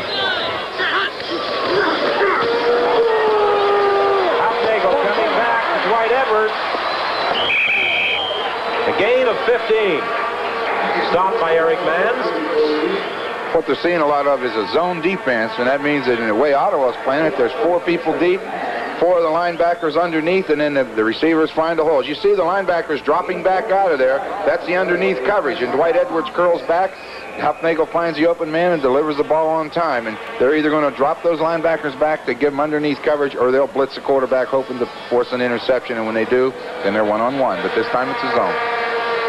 Quite often move Larry Brune up into a 4-4-4 set, don't they, from his secondary spot? Right, they've been doing that for years. Over the middle, complete once again. Chris DeFrance, his first catch of the afternoon. That's an excellent catch because he arrived at the same time the defender did. As you see right here, Huffnagel's back. He delivers the ball, and the ball arrives just about the same time Grimes arrives, and bang, he hangs on, and it's a good hit. It's a good, very well executed both ways. Well, the Roughriders have recovered from that holding infraction. They faced a 1st and 20 situation. They picked up the 20 yards. It's now 1st and 10 Saskatchewan. They are at their own 52.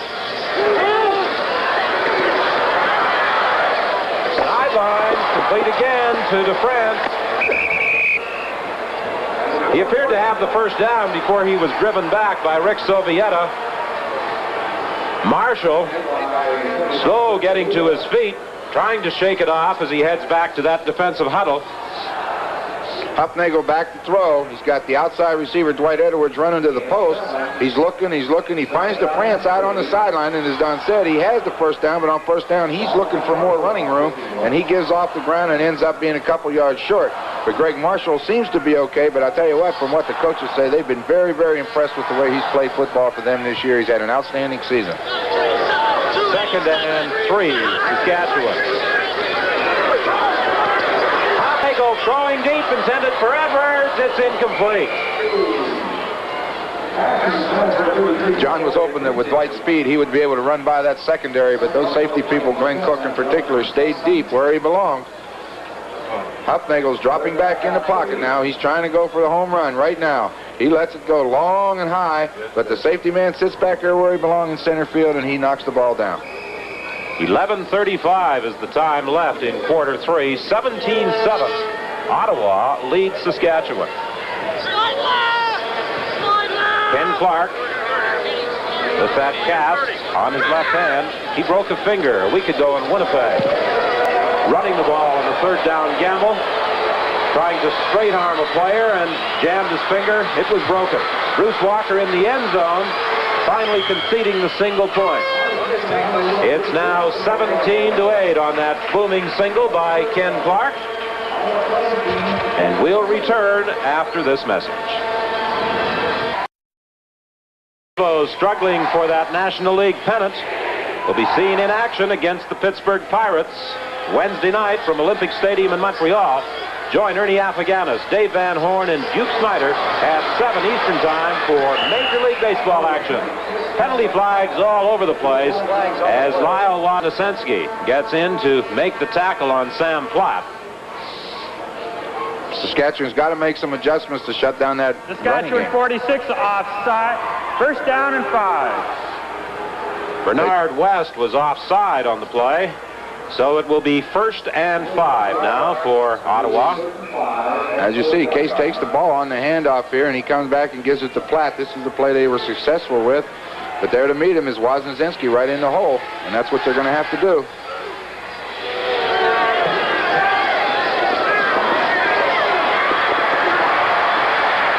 Throwing for a 1st down. Pat Stokwa grabbed it in front of Tom Schultz.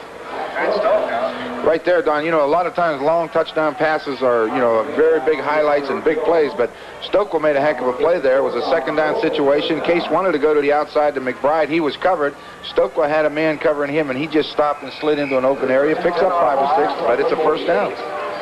Pat Stokwa with an awful lot of athletic ability. He was an all-Canadian basketball player in college. He has really blossomed as a receiver this year as well for Ottawa. Here's a fellow who's really blossomed as a running back. He is giving the Roughriders a ground game, the likes of which they haven't had for some time. Joe Faragelli has really turned around the fortunes of the Western Roughriders this year. He currently has them in 3rd place, 2 points ahead of the Winnipeg Blue Bombers. The Bombers, of course, losers this afternoon to Hamilton, 25-13. And the Ticats now with 17 points atop the Eastern Conference standings. Ottawa in 2nd spot with 8.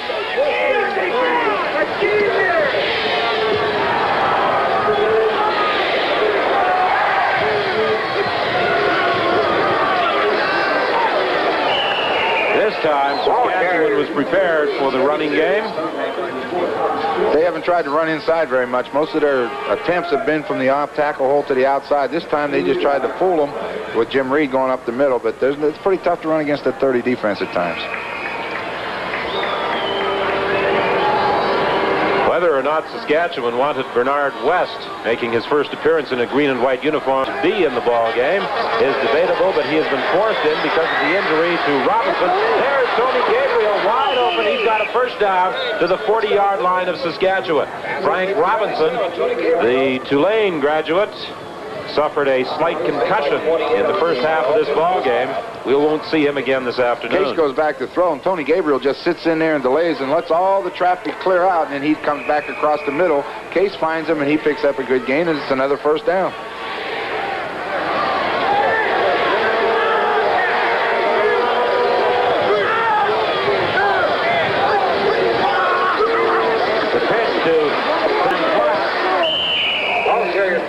He got 4 yards, virtually all in his own. That was the play they ran 2 plays ago, and the last time Val Belcher and Rudy Phillips got out there and knocked them down and enabled Platt to get to the outside. This time the corner came up so quick that he beat the blockers across the line of scrimmage and forced the ball carrier to do something he didn't want to do, and that's what they're going to have to do to slow Ottawa down. They're moving the ball real well right now.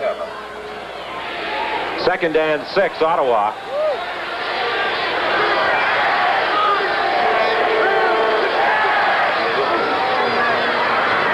Intended for Walker, penalty flag. I think Steve Dennis has drawn the attention of the officials for an interference charge. That's just one of those things that happened, Don. It's that slant pattern with the receiver going in the flat, and you get the receiver going down and running a slant to the inside. Pass interference, Saskatchewan, first down. It's a tough call, but the ball was led inside. That leads the receiver to the ball, but it also leads the defender. All right, here's Case. He drops back. He looks to his right. He's got the slant pattern called. He throws it in front of him. Both of them go for the ball. He hits him in the back. The referee calls it interference, and Ottawa has a first down.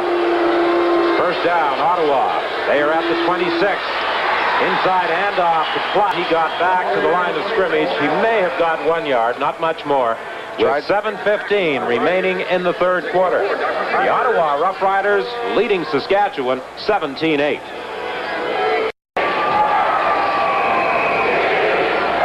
The Saskatchewan bench, Byron Illebrun. Interesting story on him. 260. Interesting story on Brian. He never had played offensive football until last season, and he stepped in there and he's become a starting offensive tackle in less than a year.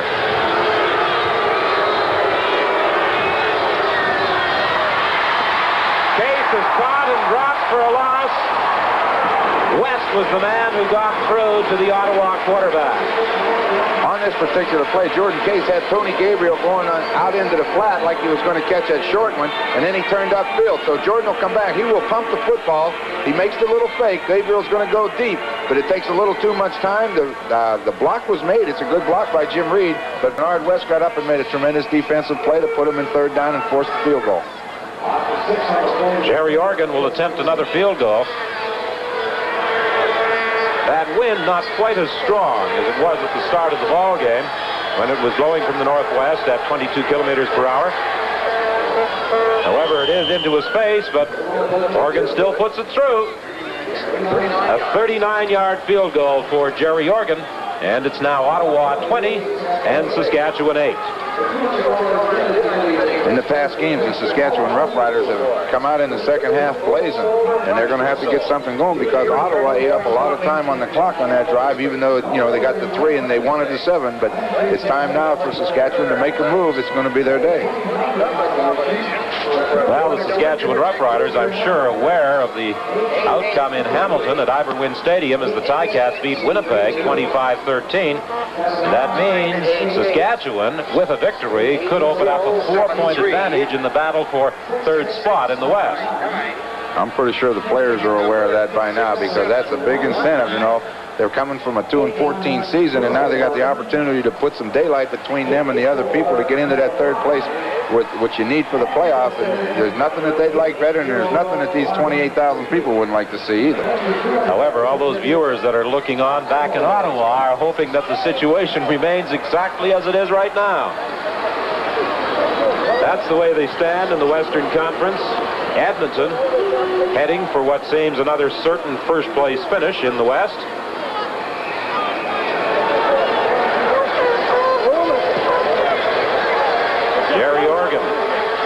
That kickoff. Dwight Edwards trying to get outside. Nowhere to go at the 38. Caught there by Peter Stennerson. An interesting comment today, Don, made by the Ottawa coaches was that with the number of changes that they've made this year and their position in the second place in the Eastern Conference, that they're looking at the rest of these seasons to get that offense to gel for the playoffs. I think they've played pretty darn well today, so if it's going to get better than this, they got a good shot at it again. Indeed they have. Saskatchewan now will try to get something going with John Hufnagel.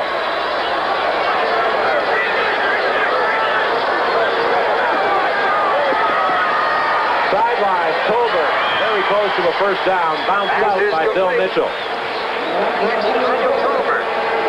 The Saskatchewan coaches feel that Tolbert is perhaps their best receiver as far as technique and ability is concerned. John rolls to the wide side of the field, looking to the backside to see what's going on, finds Tolbert on the sideline, and the new kid Mitchell gets out there to make the play, but not before the pass is completed, and it's very close. They're going to measure for the first down.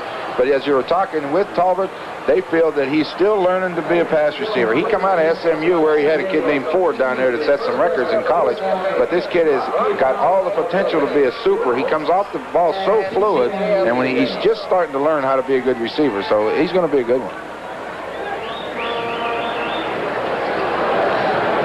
It appears to be just a little short.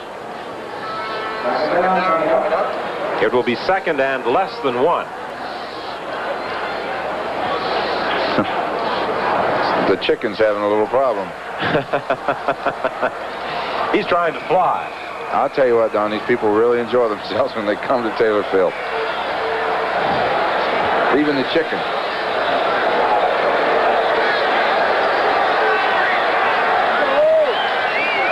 Well, after a couple of very lean years, they have reason to be excited with the performance of the Roughriders this year. And John Hufnagel has a first down, it would appear. The offensive line just moves him out, and the quarterback gets down low and follows him.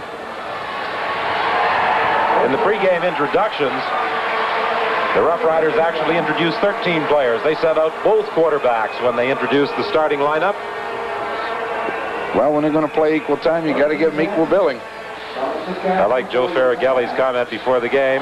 When I asked who was starting, he said, well, let's see. B comes before H in the alphabet, so I guess Joe's goes. He's got a heck of a sense of humor, that man. Hufnagel's got a heck of a throwing arm, finding Chris DeFrance. First down at the 45 of Ottawa. Larry Brune was the man who made the tackle. Well, this is a good hit by Ottawa. Hufnagel rolls, finds Chris DeFrance in that seam. He makes a good move, gets outside. He spins, and just as he spins, Mitchell really lays one on him right here. Watch this. Boom. Tell you what, that'll give you a headache.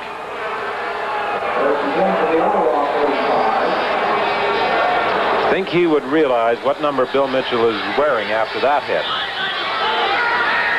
4:31 is the time left in the third quarter. The Roughriders from Saskatchewan in some trouble. Barnes gets to flip it away to Figger. And Figger turned what appeared to be a loss of about 10 into a gain of 7. When you see quarterbacks do that, that's something you don't teach. That's an athlete. He just thinks on his feet. As you'll see right here, he's trying to look deep again. And Ottawa comes, and they get a good pressure on him. In fact, he's almost sacked right there by Seymour. He slides around, and as he's going down, just flips it forward underhand, a great figure, and they come out of it okay. They get 7 yards. There it is again. Just that little flip forward. That's something that you're always aware of what's going on around you. I think it was Tom Wilkinson who invented that underhanded, left-handed pass, left-handed. Yeah, left-handed. He's got that one patented. Into the end zone for Walters, or down near the goal line, and it's a first down. There it is again. Ottawa gambled. They came with the people to put the heat on Hufnagel. They know they had to throw, and they didn't get him again. As you'll see, John will come this way. Here come the linebackers after him. It's one-on-one downfield. Walters again gives the move outside, comes to the inside. The ball's on the money. They're on the 2-yard line. That's very well executed. As you see, he just gives him that move and goes back toward the post. That's a tough pass to cover, and Glenn Cook's trying to get back. He just can't make it. Well thrown, well executed. Walters taking it to the 1. He has scored Saskatchewan's only touchdown. It looked as though he was going to break away from Cook and get to the end zone, but Cook hung on at the 1-yard line. And Hufnagel was hit by Bill Mitchell as he delivered that ball. Lester Brown did not make it. He is stopped at the 1-yard line with 2:41 remaining in the third quarter. There's a timeout. And the Ottawa Roughriders continue to lead the Saskatchewan Roughriders 20-8, but the Western Riders are threatening to cut into that deficit.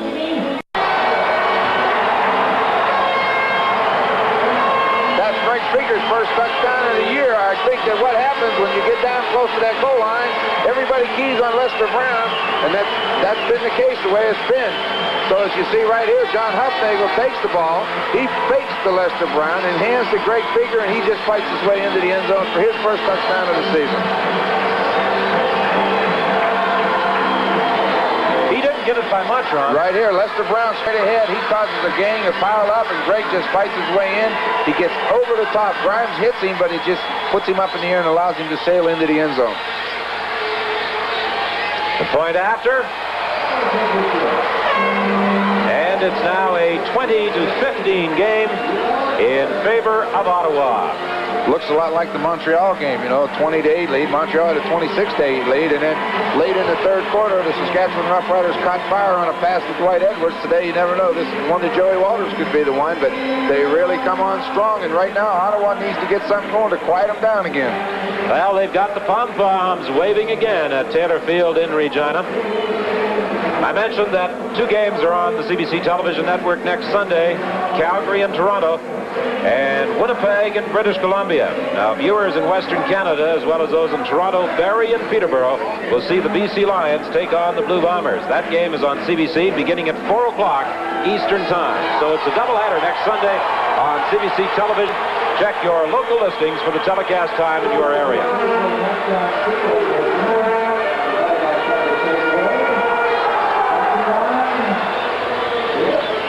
Again, Watson is having difficulties putting that ball on the kicking tee.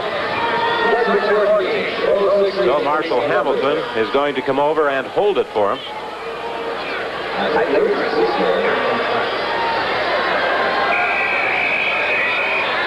Platt and Kirk are back to receive.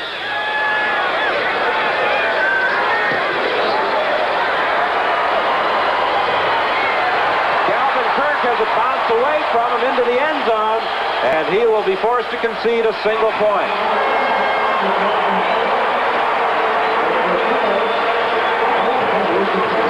Most coaches like to see you catch that ball in the air, because when that ball hits artificial turf, you never know where it's going to go. But he did do the wise thing, and he downed it in the end zone. He gives up the single point, but it could have been a lot worse.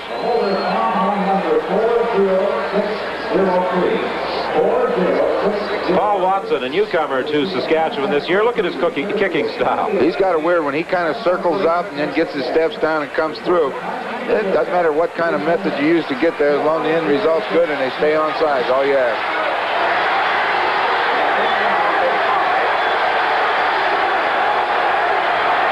This crowd at Taylor Field has come alive. Jordan Case passing, interference, charged against McBride, working against Calvin Kirk.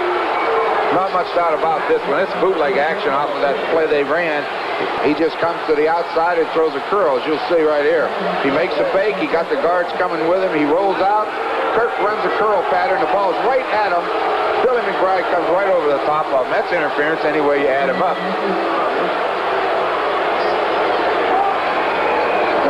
Calvin Kirk shaken up on that play. He has gone to the Ottawa bench. He is being replaced by Jeff Avery. The pitch to Platt to the short side, trying to fend off tacklers, but he does not escape Lyle Wozniacki.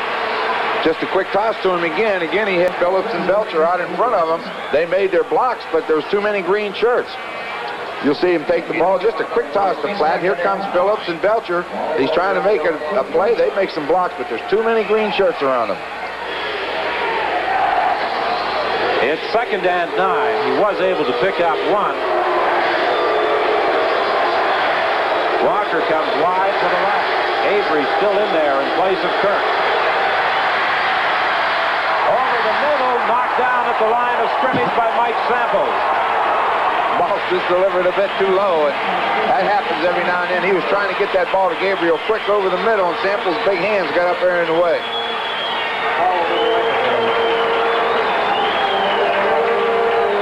Mike Samples, he played with BC in Hamilton before finding employment with Saskatchewan. A Drake graduate, 6'2", 245 pounds, and he's done quite a job playing that nose guard this year in the Saskatchewan defensive scheme.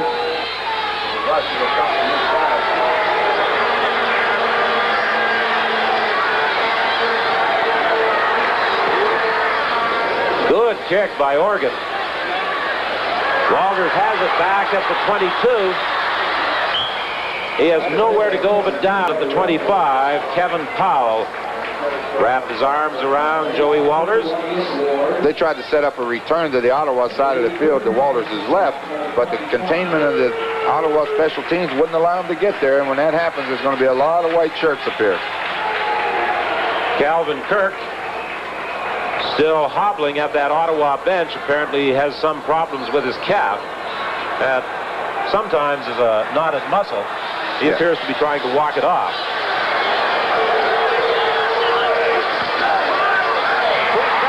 Great figure, incomplete.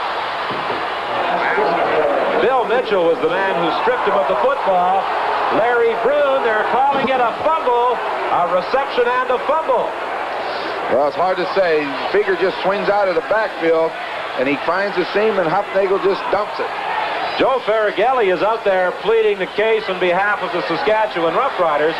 It looked as though the ball was simply knocked out of his hands by Mitchell. But in the opinion of the officials, he caught the ball. No, they're changing it. Now Brancato gets his opportunity to walk out onto the playing field. It's only fair he should have equal time. You betcha. Farragelli can get mad. Brancato can get mad. We'll let him go out. Maybe they should go out to center field, talk it over, and decide what's right.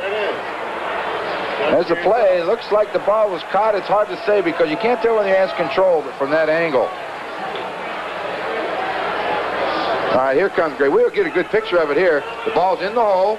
Greg has it in his hands. I don't think so. I don't think he ever had the ball wrapped up in his arms. It was bobbling. I don't think he ever had control. I agree.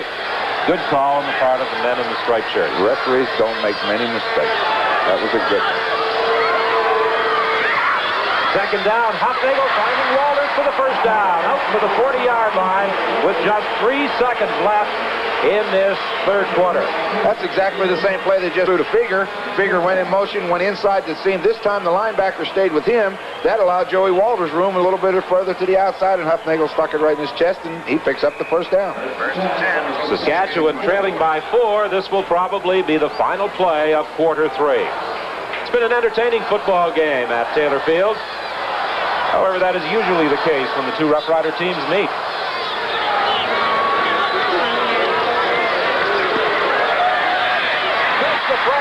He breaks a couple of tackles. How many times have you seen him do that? It appears as though he's trapped and he spins off those would-be tacklers. Chris France has a catch for 100 yards here at Taylor Field, and he caught one and spun and went 100 same way. Well, that's the end of the third quarter. Saskatchewan in a drive. They trail by 4. 15 minutes of this ball game. Saskatchewan trailing by 4 to the sideline. Tobert. And Tobert is stopped at the 42. Penalty flags fly. It appears that a roughing charge will be assessed against Ottawa. I believe it should be right here. The ball is thrown to Tolbert. He makes a couple moving dances and tries to get outside. Here you'll see Hufnagel look to his right, throw the quick out to Tolbert. He'll make the catch, dance a little bit, come back to the inside, and he gets a good hit. And right here, they grab him by the face mask and stretch his head. You can't do that. That's illegal. You want to give up 15 yards. That's a very, very silly penalty right now. Well, the hit by man popped the helmet off Emmanuel Tolbert. However, it may prove to be a costly penalty against Ottawa. The 15 yards gives Saskatchewan a first down at the Ottawa 26. Play just underway in the fourth quarter. Ottawa dominated the first half of the ball game, actually the first 3 quarters for most of it anyway. Walters at the sidelines, however, he was out of bounds before he hauled it in. He definitely was out of bounds, John. John Huffnagel just goes back in the pocket. He looks downfield. He's trying to throw the delay pattern underneath the Talbert. He's covered. He just lays it to the sidelines. Joey goes for it. Definitely lands out of bounds. Not much doubt. On isolation, he goes down the field. Walters gives a move, looks around, goes to the outside. He wasn't a primary receiver, and he wasn't looking. But he was out of bounds. Well, Paul Watson is ready should he be called upon if the Rough Rider drive stalls on the second down play. It's complete to Dwight Edwards. He has a first down. He's taken out at the 12 by John Sutton. Huffnagel rolls to the wide side of the field, looking back in the seam for Chris DeFrance, but the linebacker covers him, and that leaves Edwards one-on-one outside. And he makes the catch and makes the first down, and they're getting down in there.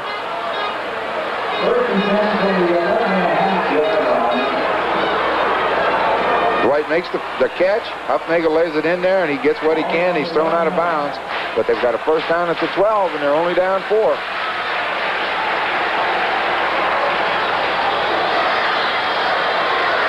Draw play with Lester Brown hit right at the line of scrimmage. He may have picked up a yard before he was stopped by Greg Marshall. That's a good defensive play by Greg Marshall. If he gets through there, he's got the opportunity now to get into the secondary. And when he's in the secondary, he's dangerous because he's got a lot of speed and quickness. And Greg Marshall prevented a big gainer, and it gives him a 2nd and 9 now. Marshall, Raines, Simmons, and Seymour are the 4 that line up. Up front, backed by Mitchell, Mans, and Sovieta. They'll be tested here. 2nd and almost 10. To the end zone. Walters, touchdown! There was also a penalty flag. However, it was pass interference against Ottawa. The touchdown will stand, and Saskatchewan is out front for the first time. Walters just goes, the last 2 touchdowns, he's gone down the field to the inside. This time, he just runs to the outside. Huffnagel sees him. He makes the throw inside, and Joey just goes to the spot to catch the football. Glenn Cook had to pick him up man-to-man, and he can't get him. Joey's real wide. Here comes the ball. Cook's running to catch Walters, and he does not see the ball, and that allows Joey to slip in behind him. That's a good throw by the quarterback, an excellent catch by Walters, and now they're in control. Well, I think it's obvious, and we've had confirmation in this ball game of what the coaches were telling us, that the quarterback and Joey Walters are operating on exactly the same wavelength. That frequency means a lot, boy. I'll tell you, when you get that with a receiver and a quarterback, it's something to watch. It's really pretty. 23-20. Saskatchewan now ahead of Ottawa. The first time this afternoon that the Western Riders have been in front. Calvin Kirk scored the first 2 touchdowns of the ball game for Ottawa. Joey Walters has scored 2 TDs for Saskatchewan. And the pom-poms are waving. They are singing at Taylor Field. It's a heck of a game to sing to. It's 23-20. Saskatchewan's come back from a 20-8 deficit. They got it in their favor. In the last 3 games, it's been a second-half football team. And when you got the confidence, you never give up. And when you get something going, anything can happen. And there he is. This guy is a tremendous athlete, and he's shown everybody why. Ottawa needs to get something going. They've stalled a few times in the second half, and it's enabled the Saskatchewan to take the momentum. They need to get it back because they're far from out of the ball game. There's no doubt about that. Watson with the kickoff. Platt takes it at the 10. Pretty good run back up to the 35. He returned to 25 yards. Good return. The ball hits the ground. He makes the catch. He comes upfield, finds a little bit of daylight, gets out to the 35-yard line, and now they have the opportunity with the field position they have to get that offense the way it was the first half. Get it in gear right now.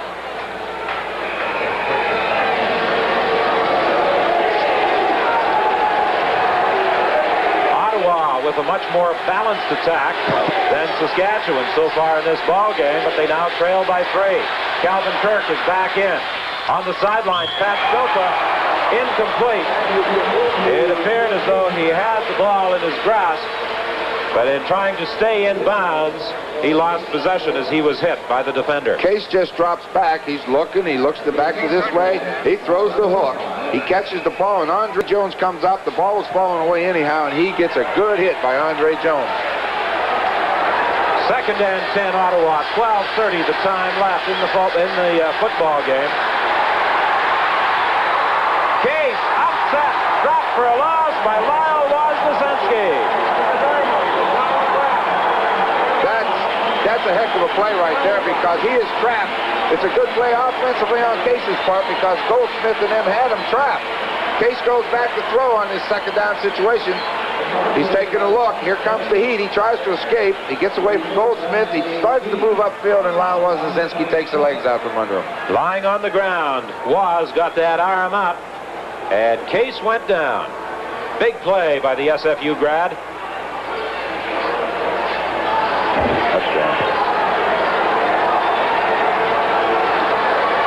Third down punt by Jerry Organ. McKechnie was going after it.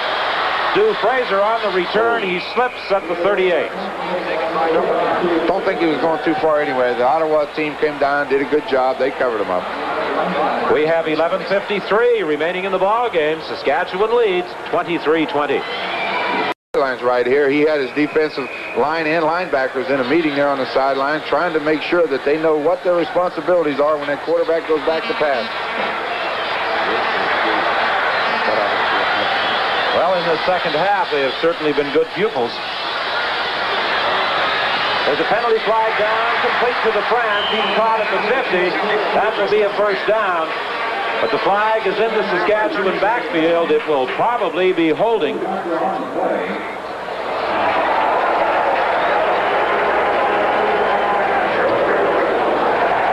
Well, let's wait and see. Ottawa 66 offside, decline, first down. I'm going to quit trying to outguess those officials. Greg Marshall was offside, so it is a first down Saskatchewan. They are at their own 50.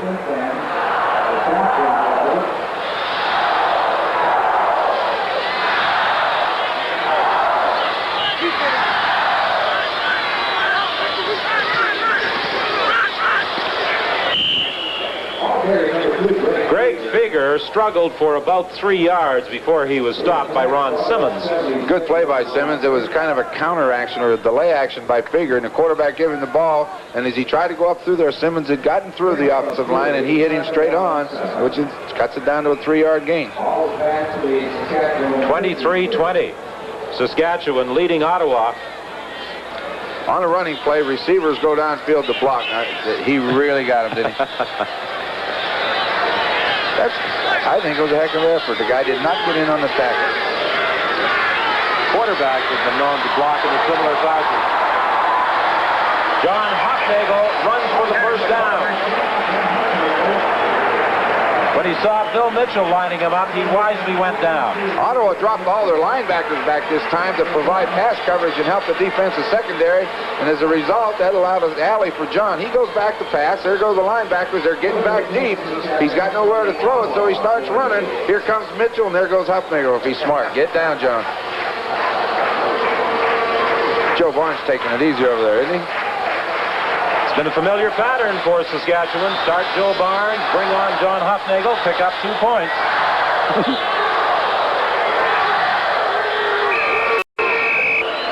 Too long.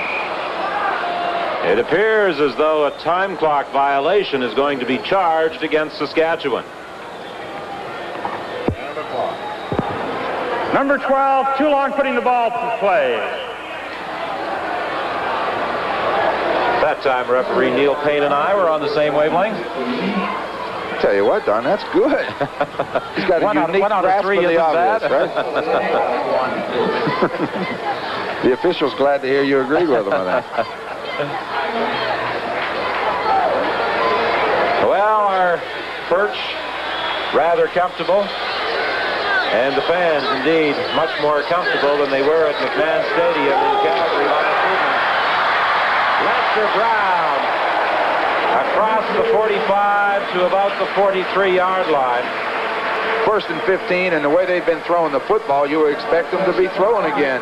But it looks Huffnagel gives it to Brown. Brown finds the crease, up through, and he's got up ahead of steam. He's tumbling forward, makes a big gainer, and so they get back a lot of yards, and now it's 2nd and 6. 9:19 is the time remaining. Ottawa trails by 3. They desperately need that football, but their problem now is stopping Saskatchewan. Huffnagel finding Chris DeFrance for a first down at the 25. That's a little different pattern they haven't thrown before. This time they bring Joey Walters across underneath the linebackers and cross Chris DeFrance right behind them. And when those linebackers come up to cover Walters, DeFrance finds a hole. You'll see Walters cross right underneath the pattern. There he goes. DeFrance comes right in behind him. The linebackers vacated the area, makes a catch, first down. Huffnagel's looking. He's checking that linebacker out. He finds him. There's DeFrance in the hole. First down. Good field position, and they're on the move again. Back to the live action. Very close to another first down with Emmanuel Tolbert on the receiving end. Huffnagel's telling him it's only about, he says it's short by about a foot. It's just a sprint out pattern to Tolbert to the sidelines, and they get 9.5 yards or so. Well, that's the way it looks at various times from various angles and on our videotape replays when our director, Ronnie Harrison, and our isolated camera director, Brent Haywood, have some fun. Well, they're catching so many passes out there today, they don't know what they're doing. Yeah, they got the short yardage team in now.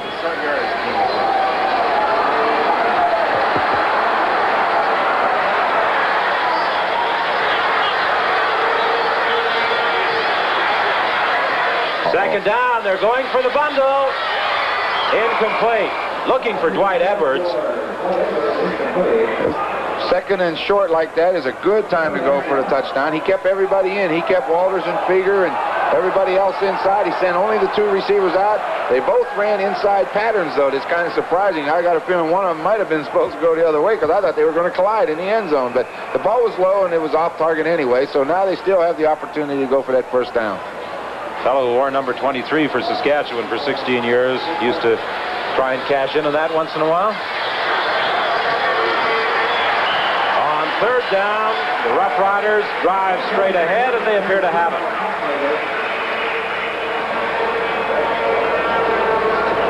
And it's pretty tough to stop that quarterback when you only got a couple feet to go. You know, I've seen him stop with 1, but boy, when you get a couple feet, they're lined up a yard off the ball, and that offensive line fires out and gets a stalemate. They'll make it.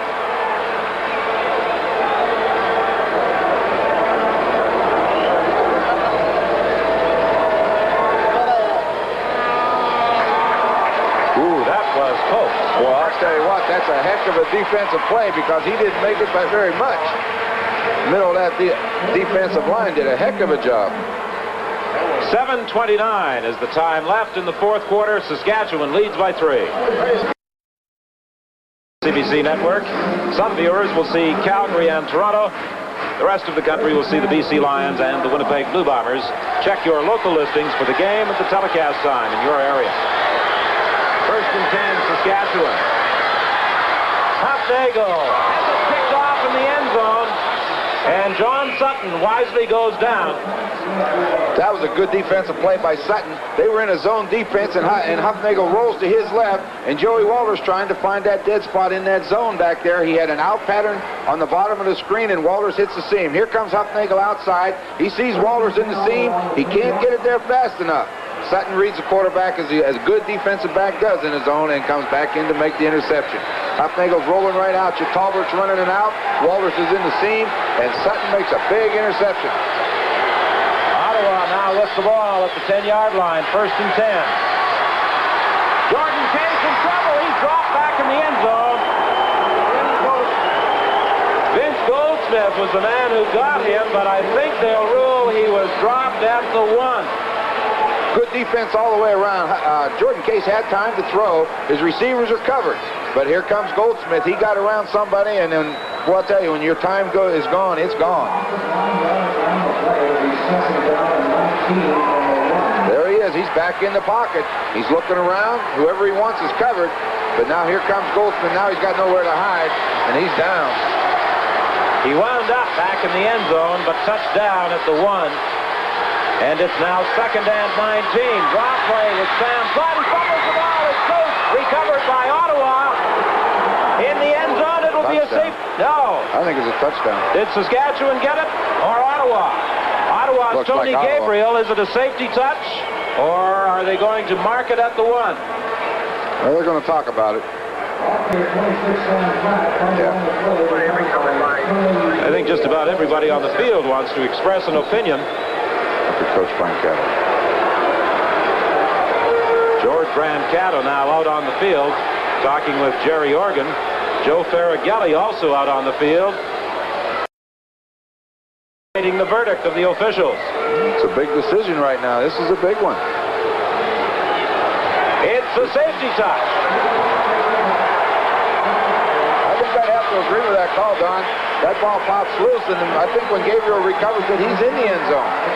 So now Ottawa will be forced to kick off. They yield 2 points and must also give up the football with 6:07 You watch left. right here. Here comes Platt up the middle. Somebody gets a helmet on that ball right there, and it comes flying out of there. The ball's rolling free on the ground. Let's see what happens. Gabriel got control. I think he's in the end zone. Don't think there's much doubt. He was across the goal line before he actually had control of the Now ball. let's look at it again. Here comes Platt.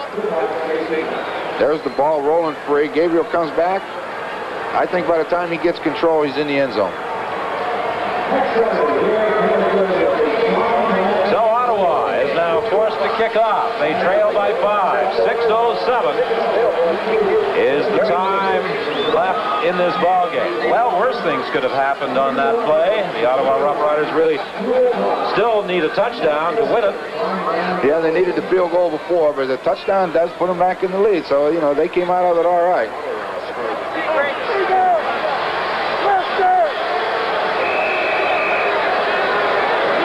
Ottawa needs to stiffen up. The kickoff by Jerry Organ. Sails to Dwight Edwards. Edwards is stopped at the 34. Larry Brune and Bill Mitchell were both in on the tackle. Larry Brune's always been a good special teams man, and he shows you why. He comes down, makes the tackle at the 35, and this is kind of a crucial series for the Ottawa defense. They need to put the brakes on, get some momentum, and get field position for that offense.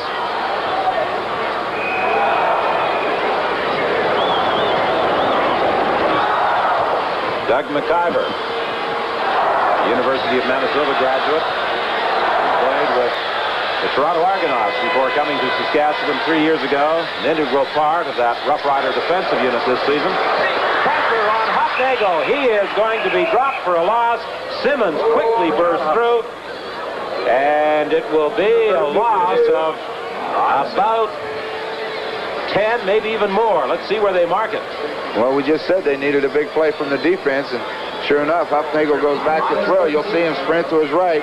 Ron Simmons is going to get free, coming right up the middle, right there. Here he comes. Hufnagel's got nowhere to go, and Simmons gets his hands on him, and the referee wisely blows it dead, and Simmons lets him go. Good defensive play.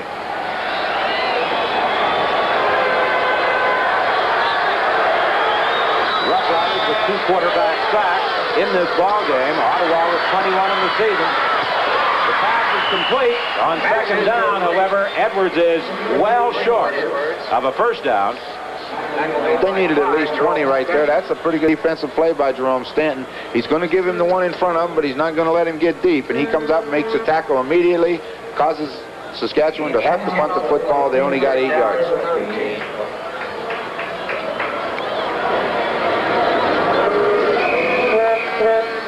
It's now 3rd and 13. 4:46, the time left in the game. Saskatchewan leading Ottawa 25-20. Low snap. Clark had to hurry the kick. It's fielded on the run by Kirk. And Kirk is belted at the 48 of Saskatchewan. They came with the pressure that time. They tried to block the punt. John would have certainly liked to got that team moving down the field this time, but the Ottawa defense kept them from doing it. And they came with the pressure to try to block the punt. Ken Clark with the cast on and everything made a good play and got the punt out. And now the Ottawa is in good field position, and it's getting late. Kirk wide left, Walker up to the right. This has been an entertaining football game. Pressure on Case. He gets the pass away, and it is complete. Penalty flag. Tony Gabriel juggled the ball, was able to hang on, and I think a roughing infraction will be assessed against Saskatchewan. This is a screen pass. Jordan Case goes back in the pocket. He's going to throw the screen out here to Platt, but it's covered. He scrambles around, and he's about to get in trouble. When he finds Gabriel, he makes the catch. He gets speared, and that's 15 yards in this league. You do not spear a guy when he's on the ground. That's a good call by the official. Case does a lot of work to get out of trouble here. Good concentration by Gabriel to hang on to that ball. He sure does, and he'll have trouble breathing tomorrow. He took a heck of a hit in the ribs. Costly penalty against Saskatchewan. First and 10 Ottawa now at the Saskatchewan 24.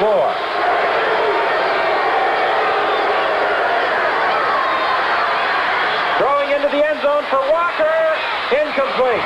Being covered by McBride. Walker appealed to the officials for a flag, but none was forthcoming. Jordan Case tried to go to Bruce Walker deep in the end zone. Billy McBride made a good defensive play. You'll see here, it's a little play action. He's going to roll to the outside. He lays it deep, try to get behind McBride. Here comes Walker and the ball. It's excellent defense by Billy McBride. He just wasn't open. But he ran out of time. He took a pretty good shot after he delivered that football. Second and 10 now with 3:42 left in the ball game. Jordan Case will run the ball. Penalty flags are down. The Saskatchewan defensive line now just winding up and going. They know he's going to throw the football, and I believe we're going to get a holding call here on Ottawa, and that's going to be too bad because he made 6 yards on a heck of an effort. Jordan Case goes back right here. He goes into the pocket, but here comes Samples and Wozniacki coming. He finds a little bit of daylight. He gets through here. He makes a good gain out of it. They get called for holding. Tackle made by Bernard West coming back. So the Ottawa Roughriders retreat to the 34. And to go the other direction now, they face a 2nd and 20 play. 2nd and 20 is it. It's tough to get all 20 at one time.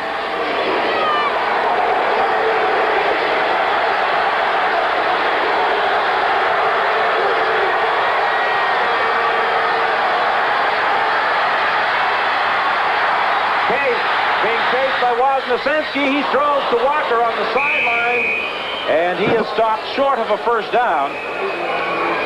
That's just a nice effort by Jordan Case. He's looking for Tony Gabriel down to the flag, but he's covered. 3:06 remains in the ball game. A 3rd down play coming up for Ottawa, and they trail by 5. That pass from Jordan Case to Bruce Walker did in fact produce a first down. On the sidelines initially, I didn't think it was good enough, but Walker had picked up enough yardage for the first down. Into the end zone, incomplete. Intended for Kirk, knocked away by Steve Dennis. Good defensive play by Steve Dennis right here. It's a bootleg action again with Case trying to get outside. He's got Kirk going to post. He drilled it. He threw a nice pass. You'll see he fakes to the back. He gets to his rolls to his left, sets up, throws it right on the money, and Steve Dennis just gets in front of him to knock it down. That is good defensive football because that's touchdown. 2:47, the time left in the game. Ottawa trailing by 5, looking at 2nd and 10 from the 12 of Saskatchewan. Case in difficulty. There's also a penalty flag. Case is downed at the 9 by Vince Goldsmith. This is the same play he just ran, only this time I think he's looking to come back the other way. Only trouble is Samples won't allow him to have the time to do it. He escapes, starts to run. Goldsmith makes the play, but it looks like it's going to be a penalty on the play anyway. Holding, it would appear, against Ottawa. Ottawa 14 holding, decline, 3rd down. Here it is. He's looking back into the middle. Samples gets the pressure on him and forces him out of the pocket. He starts to run. He finds a little bit of daylight, but Goldsmith comes over the top and makes a good defensive play. puts them in that third down situation, and this is a big and it's a tough gamble right here. You know, they're going to go for the field goal. Well, with 2:37 left in the game, Ottawa is going for 3. Oregon kicks it. It's good. So now it's 25-23. Saskatchewan leading Ottawa with 2:25 left in the game.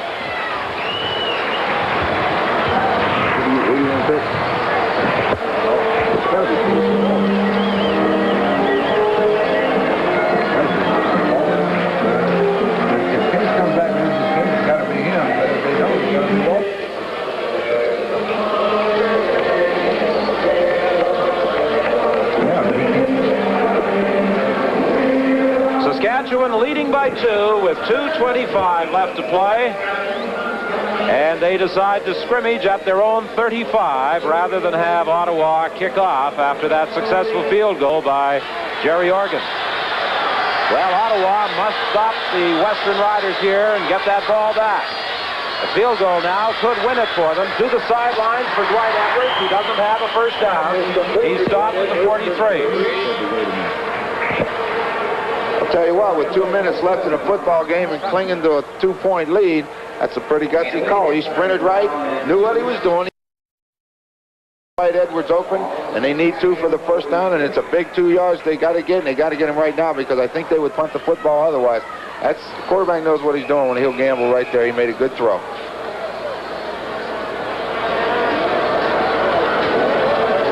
It's going to be tough selecting the Carling O'Keefe offensive and defensive player contest because there have been a number of outstanding individual performances.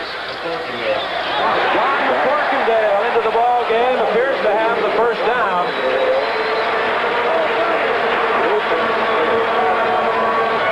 Nothing fancy, just straight ahead with McCorkindale. 1:59 is the time left to play.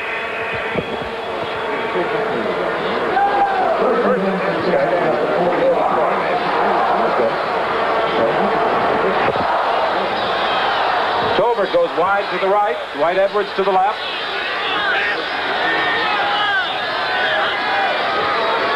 They're sticking to the ground with Lester Brown. He has a gain of 8. Hofnagel sprints to his right, just hands off to Lester Brown. He runs straight ahead. He gets good blocking up on the right side of that line by Hildebrand and Quilter, and he's able to bring up a 2nd down 2 situation.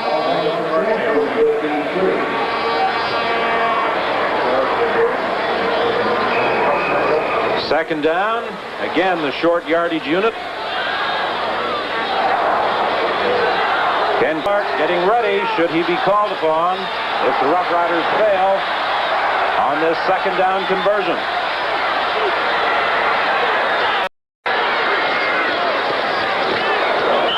I do believe they have failed. Greg Feger appears to have been stopped short of the midfield stripe. He's going to be short, but not by very much. That was an excellent defensive play by number 19, Greg Grimes, and 36, Mann's the middle linebacker. They faked into the middle, and as Feger came over the top, he was met very good by Greg Grimes. He just stepped into that backfield and hit him. And if he hadn't gotten him that hard, he'd have fell forward, and they didn't allow that. And it's going to give him the opportunity to have that ball coming down the stretch. However, the Ottawa Roughriders will be forced to start a drive from deep in their own zone. Calvin Kirk and Bruce Walker will drop back for this 3rd down kick by Ken Clark. It looks as though they're going to try and go after it. And a roughing the kicker call will be charged against Ottawa. The Ottawa Roughriders were going after it. Ian Beckstead was coming through on the kicker, Ken Clark. And he hit him when he was still in the kicking motion. It's a tough penalty to take, but you know in that situation, they've got to come after the punter. And he goes after it, he tries to make it. Ken Clark back in punt formation, it's a good snap. They got the pressure on, he steps forward, the ball does not touch anybody, and as a result, Beckstead runs into him and it's roughing the kicker, and that's probably going to be about all she wrote. 46 seconds is all the time that remains in this ball game. It's a tough penalty to take, but you know, you got to go after the ball. You gamble, you gamble and you lose. You don't always win. One more step, and Beckstead might have been the hero of this ball game with a block kick. Yeah, he blocks the kick. They get it down here. It may roll for a touchdown. You never know. They get it and score. He's a hero. There's not much difference between being a hero and a go-time. Well, it's been a familiar script at Taylor Field. Start Joe Barnes, and then bring on John Hufnagel. And with the seconds ticking away, Saskatchewan will stay on the ground. See Hufnagel put it in the air anymore. With 43 seconds left, he's just going to run the ball, eat up the clock, hope it runs out in a hurry. Lester Brown picked up a couple of yards. Of course, with the penalty, the clock that time did not start until the ball was actually snapped. However, now with referee Neil Payne moving away from the football, the seconds are ticking away.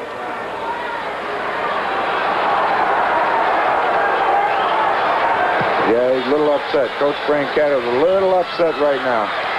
And look of resignation etched in the face of George Brancato, the Ottawa coach.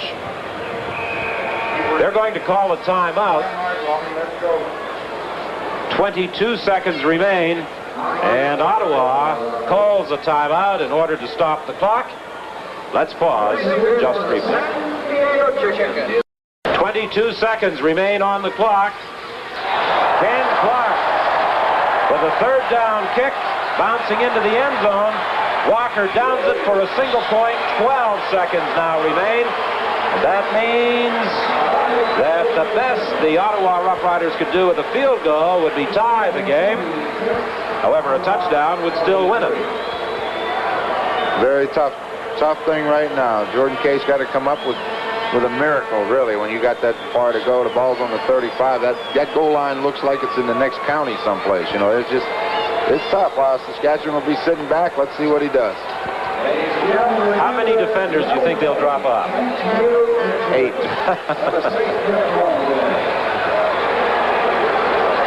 Clock doesn't start until the ball is snapped. Case throwing deep down the sidelines for Gabriel. It's incomplete. Knocked away by Andre Jones with help from Billy McBride. Jordan Case is going to roll out here. He goes back. Now he sprints to the outside. He's trying to buy time. He just floats it downfield. Gabriel's turned up on the sideline. He's trying to get it to him, turning go out of bounds. But then Andre Jones gets back and makes a good defensive play. You'll see Jordan Case get cut by Mike Samples just as he releases the football, and that hurts. This could be the ball game right here. Case throwing at the sideline. Walker steps out, but time has run out. And the Saskatchewan Roughriders solidify their hold on third place in the West with a 26-23 triumph over the Ottawa Roughriders. Ottawa led by a score of 14-0 in the first quarter. However, under the direction of John Hufnagel, Saskatchewan, as they have done now in 3 consecutive games, staged a second half comeback. Joe Faragelli, I would suggest, a contender for Coach of the Year honors at this point in the 1981 season.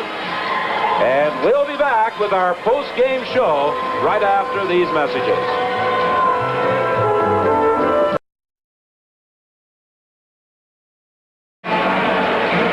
26-23, the final score, Saskatchewan defeating Ottawa. Another Taylor Field comeback for the Western Riders. It's been a very typical game of the last 3 or 4 that Saskatchewan's played. John Hufnagel's come off the bench in the second half and just put many, many points on the board and moved the team up and down the field, and he did it again today. It's a great football game. They fell behind against Montreal. They pulled it out. They fell behind against Winnipeg. In Winnipeg, they pulled it out. They fell behind here against Ottawa by 14 and pulled it out. A number of outstanding individual performances in this afternoon's ball game, both offensively and defensively on both sides of the football by both teams.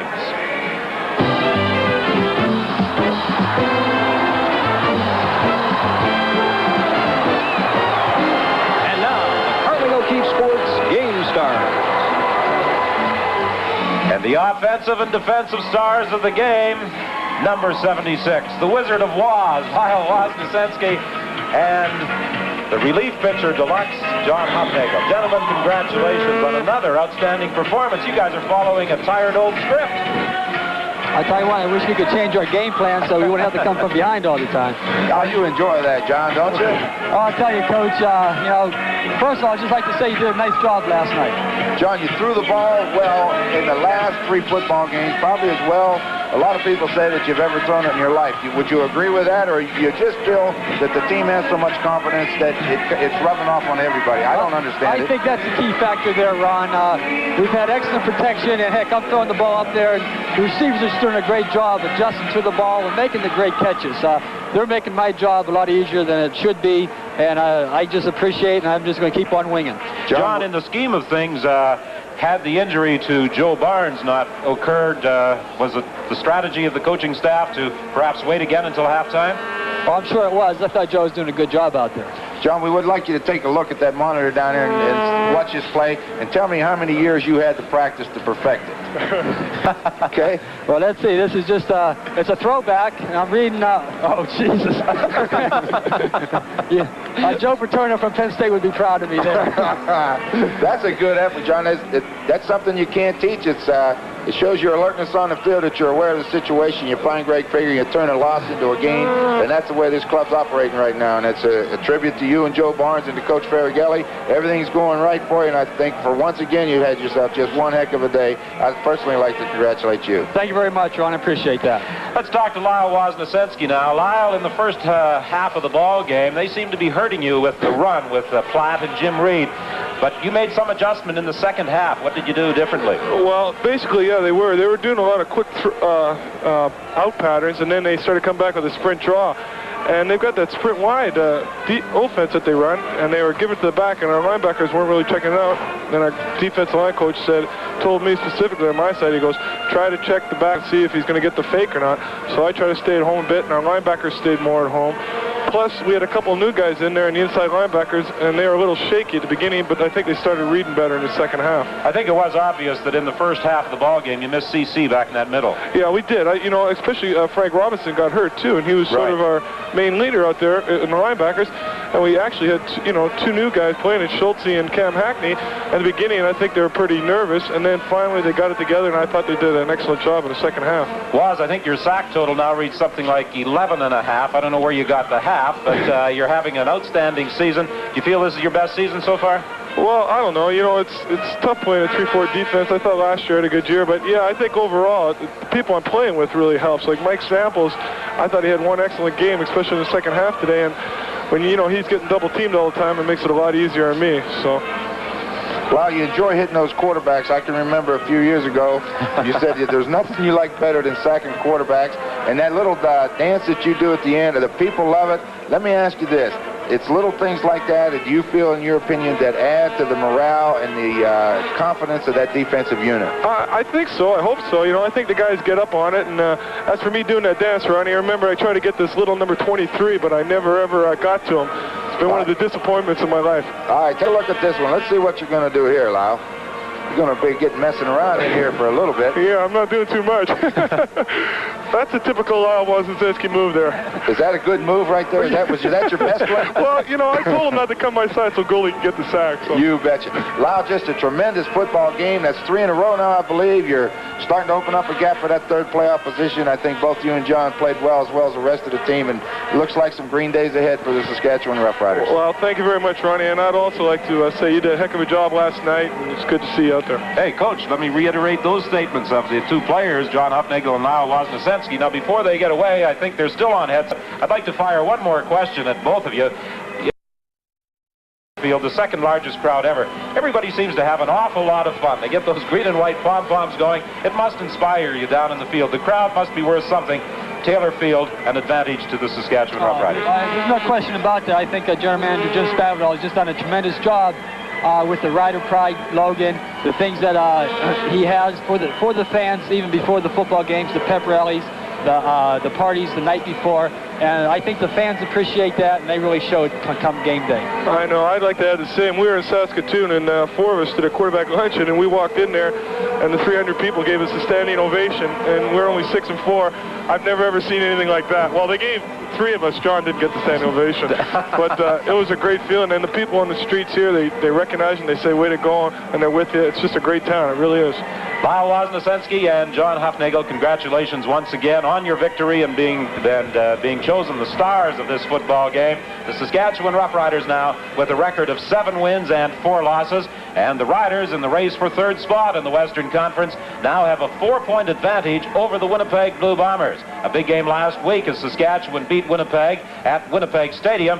This afternoon, the Blue Bombers went to Iverwin Stadium in Hamilton. The final score was 25-13. Here's John Wells.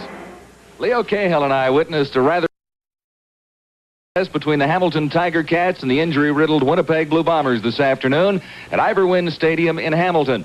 The game was surprising from the outset. Dieter Brock went to the attack on the second play from scrimmage and found Rick House. It looked routine, but House turned it into a big play. Eluding a tackle there by number 16, Howard Fields, and starting upfield, House shook off several Tiger Cat tacklers en route to the end zone 81 yards away. The touchdown came at 1:18 of the opening quarter, and the Bombers were out front, 7-0 at the Hamilton Tiger Cats. In the second quarter, Clemens went to work and found Rocky DiPietro all alone to set up the first major score of the afternoon for the Tiger Cats. DiPietro, and several plays later, the Tiger Cats were down to the 1-yard line, where Rufus Crawford got the call and slipped in from 1 yard away. That tied the score at 7 with Crawford's touchdown. Still in the second, Clemens found Steve Stapler. Stapler slipped in behind the Bombers secondary and raced 35 yards upfield. He was finally forced out of bounds at the 1-yard line. That set up another touchdown for the Tiger Cats. This time, Crawford again. This time from the same spot on the field, the 1-yard line. Hamilton moved out in front, 14-7. Later in the game, Dieter Brock was looking for Rick House again, and this time he was well off the mark. Linebacker Ben Zambiazzi stepped in front of the pass intended for House. Zambiazzi raced down the sideline for a 52-yard interception return. Dieter Brock, the last man with a chance, couldn't bring him down. The Tiger Cats were in complete control.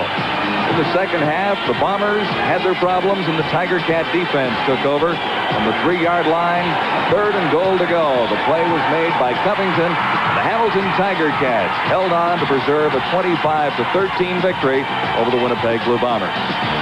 Now let's go back to Regina. 26-23, the Saskatchewan Roughriders, their 3rd straight victory. All of them following the same script, coming from behind. And now Saskatchewan has a leg up in the race for 3rd spot in the West, Ron, with a 4-point edge on Winnipeg. It's a big win for them today. That 4-point edge that they get now is a big one because they're going into their break. They're off next weekend, and then they face the Hamilton Tiger Cats in a back-to-back series. So, you know, when you got a break coming, it's great to win that football game. You enjoy it, and you don't mind working a little bit harder when you get back. So it was a big one for them, and they're, you know, we said last night, Don, every Western Conference game the rest of the way is going to be important, and it will. Well, Ottawa had an edge at halftime statistically, but the second half was all Saskatchewan, and with John Hufnagel throwing strikes, they accumulated 25 first downs. They didn't have much of a rushing offense, and most of Ottawa's ground game occurred during the first half. But in the second half, with Hufnagel hitting, Saskatchewan picked up 338 yards, and Joey Walters was a favorite target all afternoon. He scored 2 touchdowns.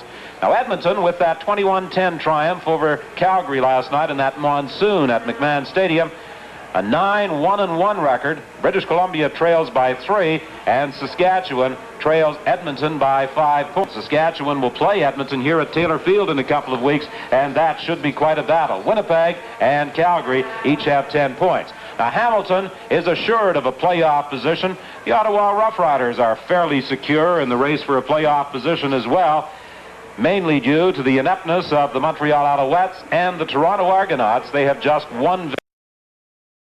That's the situation as far as the standings are concerned in the Western Conference and the Eastern Conference. Now, Ronnie, just before we talked to the players of the game, a couple of fans stuck their head in the press box and said, "Ron Lancaster, congratulations on building this Saskatchewan Roughrider team." Now, last year, I think if you look at the depth chart and the roster of the Saskatchewan Roughriders, to this year, there are only 4 new faces this year on that Saskatchewan team. Well, yeah, but you don't want to look at some of the faces that are new. You got Vince Goldsmith and Lau Wozniacki are leading the team in sacks. Frank Robinson and Carl Cornell inside. I think the biggest improvement in the Saskatchewan Roughriders has been on the defensive side of the football. I think that the athletes over there now are capable of winning, as everybody's seeing. I believe that Coach Faragelli's done a tremendous job in getting these guys ready to play. He started to get them to believe in themselves during the preseason. They came out in the first game against Toronto and won 19-18.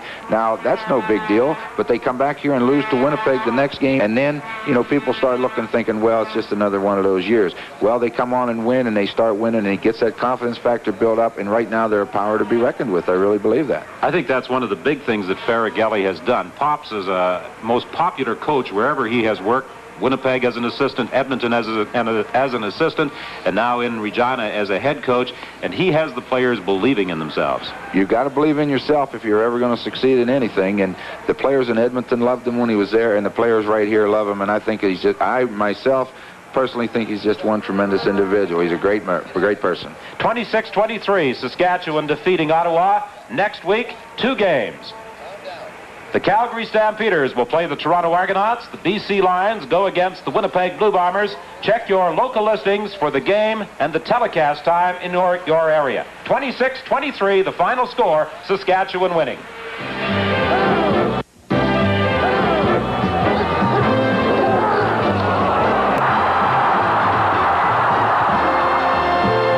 CFL 81, brought to you by Canadian Pacific, owned by Canadians working for Canadians. By Firestone, a new generation of tires from a world of experience. And by Carling O'Keefe, brewers of OV and the Carlsberg family.